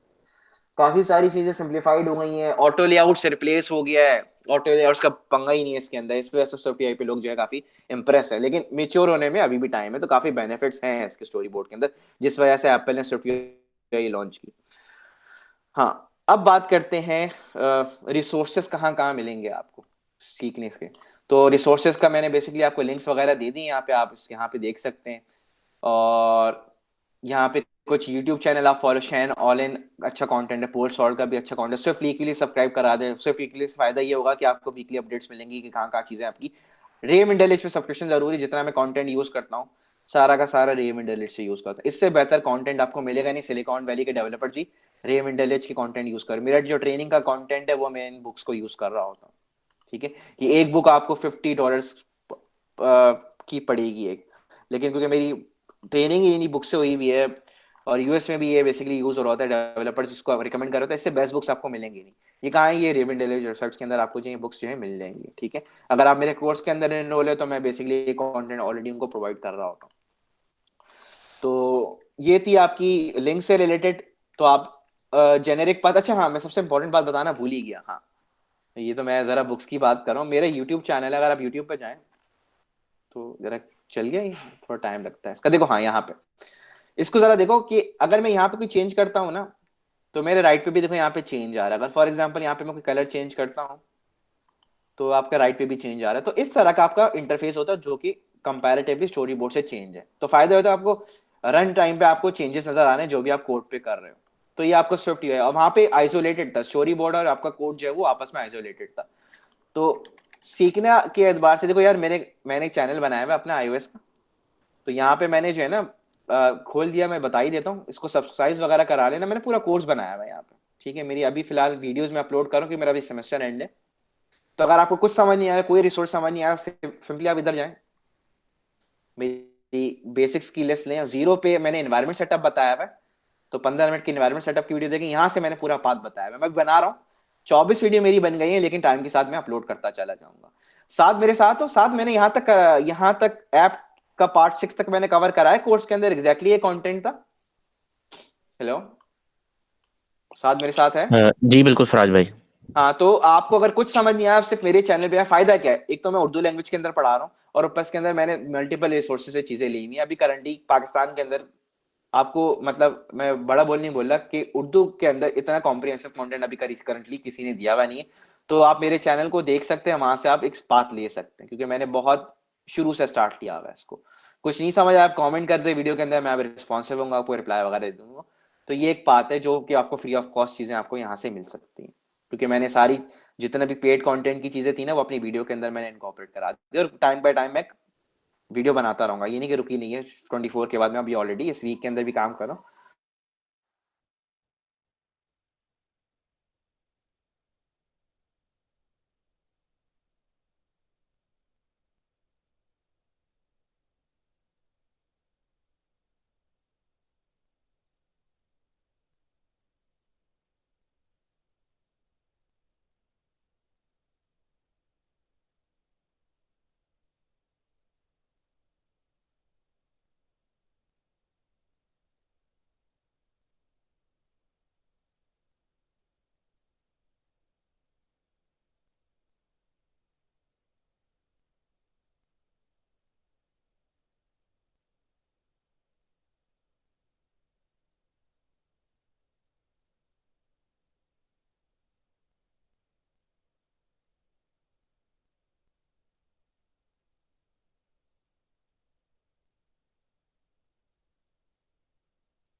I think guys, there is an issue with internet connectivity from Farhaj भाई side, तो हम 5 मिनट वेट कर लेते हैं उनकी रिजॉइनिंग के लिए, फिर उसके बाद अगर नहीं करते तो we should be ending the meeting.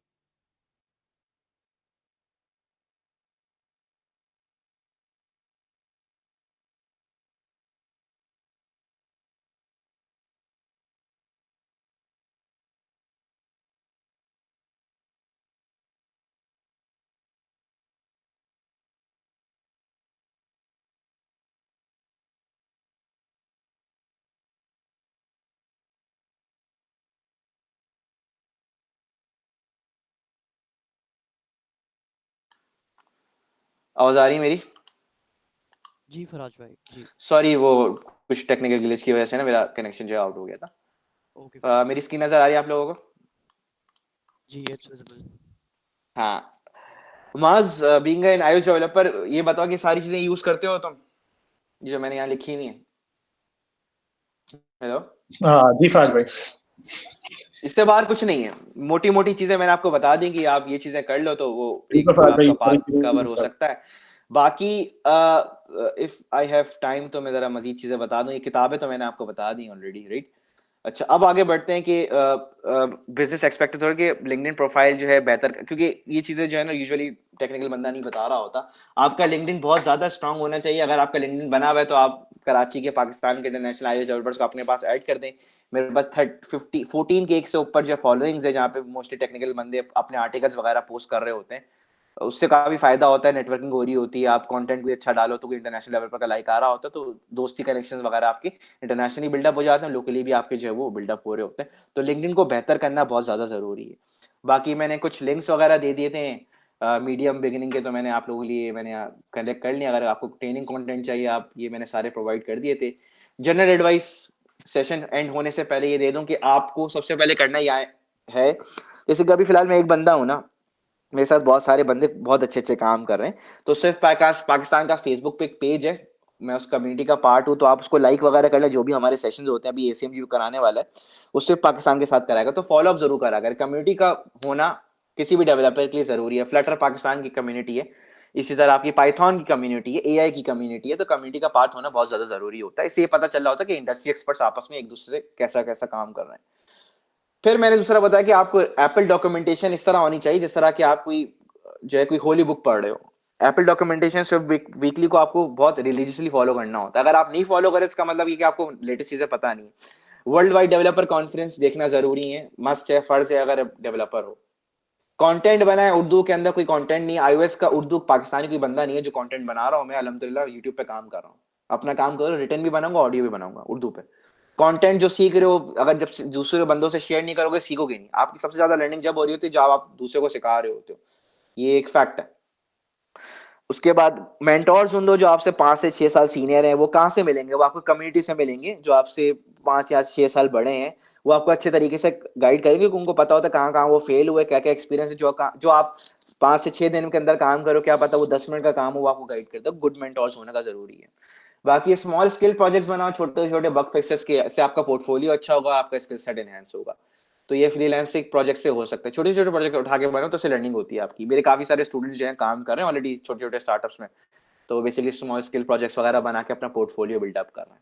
और अल्हम्दुलिल्लाह स्टार्टअप लेवल पे भी वो आ गए हैं एक तरह से। दोस्त बनाना जरूरी है जो कि आप सिमिलर, जैसे मेरे अपने दोस्त हैं, रजा मास्टर हो गया, हबीब अली हो गए, मेरे समाना हो गई। तो मैंने दोस्त इस तरह के बनाए हैं कि जो मेरे फील्ड के अंदर काम कर रहे हैं। तो इससे ये होता है, पता चलता है कि आपका दोस्त क्या काम कर रहा है, आप क्या काम कर रहे हो। तो दोस्त, अच्छे दोस्त होने का जो फील्ड सेम फील्ड के अंदर है, काफी मैटर करता है। इससे दो फायदे होते हैं, आपकी स्टार्टअप की अच्छी टीम बन जाती है, और आपकी लर्निंग का आपकी जज क्राइटेरिया जज हो रहा होता है। रिस्क लो, क्योंकि ये जो 20 से 30 साल की एज है, इसमें रिस्क लेना बहुत जरूरी होता है। अगर आपको स्टैंड आउट करना है तो कैलकुलेटेड रिस्क जो है आप ले सकते हो, ठीक है। और जो अभी हो, ग्रेटफुल रहो, ये ना हो कि मुझे तो कुछ आता ही नहीं है। मैंने भी 7 सेमेस्टर के अंदर 2014 में आपकी स्विफ्ट लॉन्च हुई थी, मैंने डेवलपमेंट 2017 में स्टार्ट की थी, 7 सेमेस्टर के अंदर होता है। तो ये नहीं कि आप बहुत ज्यादा लेट हो, अभी फील करो कि मुझे तो कुछ आता ही नहीं, ऐसा कुछ नहीं है। तो आप जिस स्टेज पे आप स्टार्ट ले सकते हो। तो ये कुछ जनरल एडवाइस थी। अगर आप लोगों के कोई सवाल हैं तो आप मुझसे पूछ लें। Thank you. That's all for today. If you have any question, you can ask. आप जी फरहाज भाई, I was just listening to you. अब हाँ मुझे आप ये बताइएगा थोड़ा सा डिफरेंस कि Swift is a better development language of Flutter. Basically देखो, फ्लटर को अभी रिसेंटली आई है, ठीक है, और गूगल बेस्ड है। मैं बाइस होने की कोशिश नहीं कर रहा। It will take some time to देखो, व्हाट इज मैं सबसे पहले से बता what is the purpose of cross platform, to be as close as possible to the native native platform. उसका पर्पस ये होता है कि नेटिव के करीब करीब आए, नेटिव को रिप्लेस कभी नहीं कर सकता वो, ठीक है। और नेटिव एवरग्रीन प्लेटफॉर्म है। तुम बड़ी बड़ी अगर प्रोडक्ट की लिंक्डइन उठा लो, तुम फेसबुक के कोड बेसिस उठा लो, सब नेटिव पे बना हुआ है। तो Flutter will take some time, और फ्लटर गूगल बेस्ड है, तो मैं कंपैरिजन नहीं डालना क्योंकि गूगल अपना सेपरेट ब्रांड है। लेकिन अगर आप फ्लटर चूज कर रहे हो गूगल बेस्ड, तो मैं सजेस्ट करूंगा गो फॉर इट। अगर आपको गूगल की, डिपेंड करता है आपको प्रोडक्ट किसकी अच्छी लग रही है। अगर आपको एंड्रॉइड के फोन्स वगैरह पसंद है, आप गूगल की प्रोडक्ट से इंस्पायर हो, तो मैं तो ये बोलूंगा कि आप उसको, क्योंकि आप उसको एक्सप्लोर करो, क्योंकि वो गूगल बना रहा है और गूगल जो है इसके अंदर डेवलपमेंट करेगा, लेकिन अभी काफी इनिशियल स्टेजेस पे, अभी उसकी कम्युनिटी भी इतनी मेच्योर नहीं हुई है। तो एक तो स्टार्ट करने का फायदा ये होगा कि आपको फर्स्ट मूवर एडवांटेज होगा, आप चीज में लॉन्च हुई आप घुस गए, ठीक है। और आपको एंड्रॉइड की एप्स भी पसंद है तो गो फॉर इट। तो तुम इस तरह कंपैरिजन में नहीं ला सकते दोनों चीजों को, ये बोल रहा हूं मैं, क्योंकि दोनों ब्रांड अपने टॉप ब्रांड। अगर गूगल नहीं बनाता ना फ्लटर, गूगल नहीं बनाता, तो मैं रिकमेंड आपको नहीं करता। ये गूगल बना रहे हैं तो उसका मतलब ये होप्स आई है, लेकिन परफॉर्मेंस बेस में अभी भी आप iOS नेटिव फ्लटर को कंपेयर नहीं कर सकते। आपको मैं एक आर्टिकल वगैरह मेरे खास से मेरे पास है एक, मैं जरा उसको खोल लूं।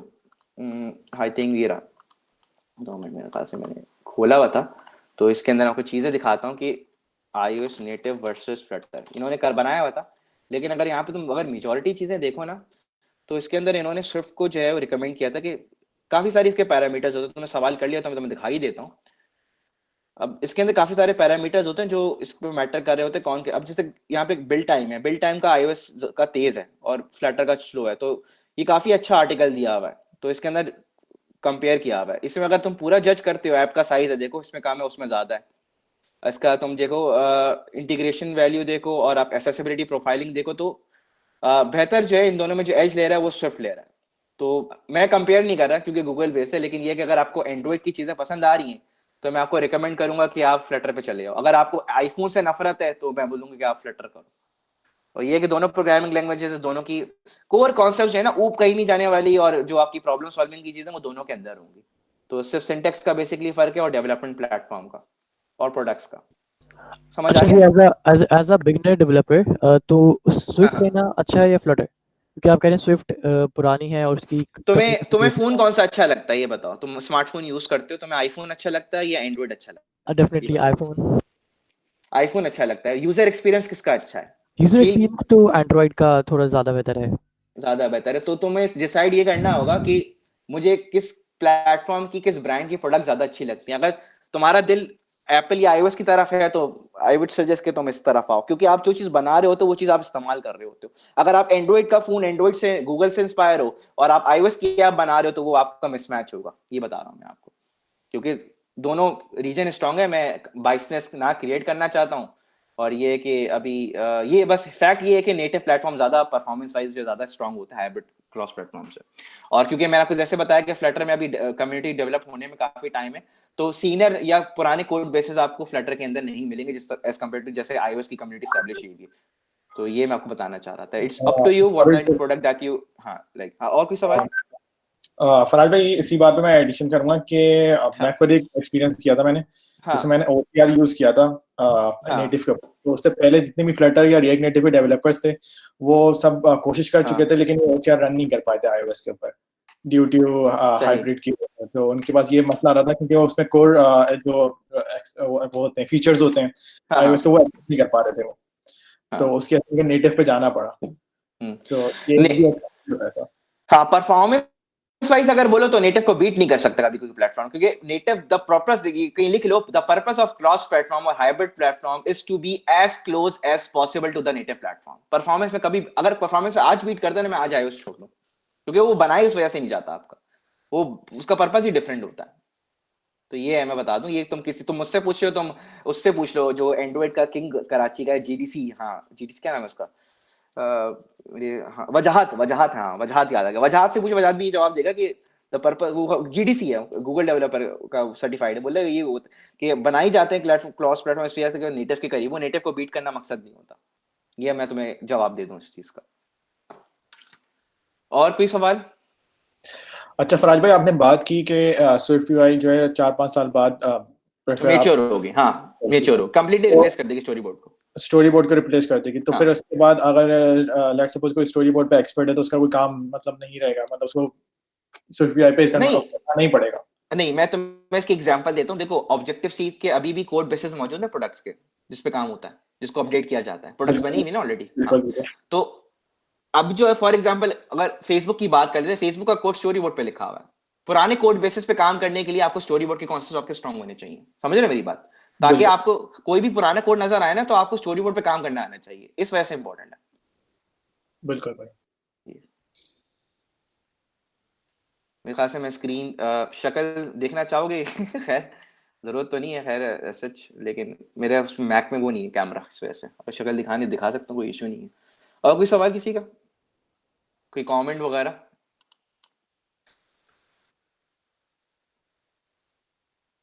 किसी को कोई सवाल है तो पूछ ले प्लीज। हेलो। जी फराज भाई, I guess there are no more questions. अच्छा, so तो any comments or any feedback from my side, it will be very good for me to improve. And if you are looking for any kind of help, you can contact ACM team, because we are giving you a heads up that Swift Pakistan will be collaborating with ACM DSU very soon, and many expert developers are eager to deliver their sessions under ACM DSU. I've just contacted them, तो आपका पूरा मुकम्मल तौर पे boot camp होगा। जब हमारी जो है ये ऑफिशियल अनाउंसमेंट एंड मार्केटिंग वगैरह हो जाए तो we will let you know कि क्या सिचुएशन बनी है। क्योंकि मैंने कोडिंग का इस वजह से नहीं करवाया आपको पार्ट, क्योंकि फीडबैक यही आती है कि काफ़ी बोरिंग हो जाता है, और आपको बूट कैंप पूरा प्रॉपर तरीके से कराएं तो that would be more interactive. तो वो होगा आपका इंशाल्लाह कोडिंग वाला पार्ट। बाकी आप मेरे चैनल से जो है सीखने का वो आप स्टेप्स साथ ले सकते हैं, क्योंकि ट्रेनिंग के अंदर भी मैं अपनी चैनल की चीज़ें करा रहा हूँ। So, any more thing? Thank you, ACM DSU, for giving me a platform to provide beneficial knowledge to my alma mater, and it will be a great experience। मेरे ख्याल से काफी नए नए लोग, नए नए चेहरे नजर आ रहे हैं। साथ सादिक को जानता हूँ मैं, मास को भी जानता हूँ, बाकी मेरे ख्याल से जुखरफ नहीं है हमारे साथ। बाकी तो मैं दानियल खुर्रम मेरे ख्याल से मेरा स्टूडेंट है, बाकी लोगों को नहीं जानता मैं। और किसी को भी सवाल कोई जनरल स्टूडेंट लाइफ से या कोई पर्सनल लाइफ से कोई अगर पूछना चाहते तो पूछ ले प्लीज, प्लीज बी ओपन, पूछ ले, अभी मौका है। क्योंकि मैं आप लोगों की देखा है ना किस तरह की लाइफ होती है, डिप्रेसिंग किस्म की आए डीएसयू की, तो मैं गुजर चुका हूँ उससे। तो अगर कोई आपको इस तरह का कोई सवाल पूछना है पर्सनल या पढ़ाई से रिलेटेड, तो वो भी आप पूछ सकते हैं, मैं आपको उस पर भी गाइड कर दूंगा। अच्छा फराज भाई, इन योर स्टूडेंट लाइफ आपको ये पता कैसे चला कि you will be in iOS development, मतलब आपने फील्ड कैसे सेलेक्ट करी? मेरा लक बोलो या फिर मेरा फुप्पी का बेटा यूएस से आया हुआ था। फाइनल ईयर प्रोजेक्ट स्टार्ट हो रहा था 7th सेमेस्टर के अंदर। तो बेसिकली उसने बोला कि if you are making in your F5 final year project, why don't you opt for iOS? ठीक है, उसने मुझे एक ऑफर दी, बोले कि तुम iOS सीखो, मैं तुम्हें ट्रेन करता हूँ, तुम FIP पे बनाओ, I will hire you straight away. वो मेरी सोर्स ऑफ मोटिवेशन थी। मैंने कहा ठीक है, आप मुझे कंटेंट दें, सेम कंटेंट जो मैं अपने कोर्स में कवर कराता हूँ, जो मेरे यूट्यूब चैनल पे, उस कंटेंट से ट्रेन हुआ। मेरी अल्हम्दुलिल्लाह by the end of December मेरा ग्रेजुएट होकर मेरी फॉरेन जॉब लग गई थी। It was a very good package being a fresher, zero year of experience with just training. तो 55,000 के पैकेज में लग रहा था उस वक्त। वेंचर डाइव 75 मुझे पे कर रही थी। तो ये इस तरह का जर्नी स्टार्ट हुई थी कि मेरा ब्लड रिलेशन मुझे मेरा काम आ गया। तो ये रिलेटिव्स आपके कोई अगर यूएस या ऑस्ट्रेलिया में काम कर रहे हैं सॉफ्टवेयर पोजीशन पे, तो मैं आपको हाईली रिकमेंड करूंगा उनसे क्लोज कोऑर्डिनेशन में रहें आप लोग।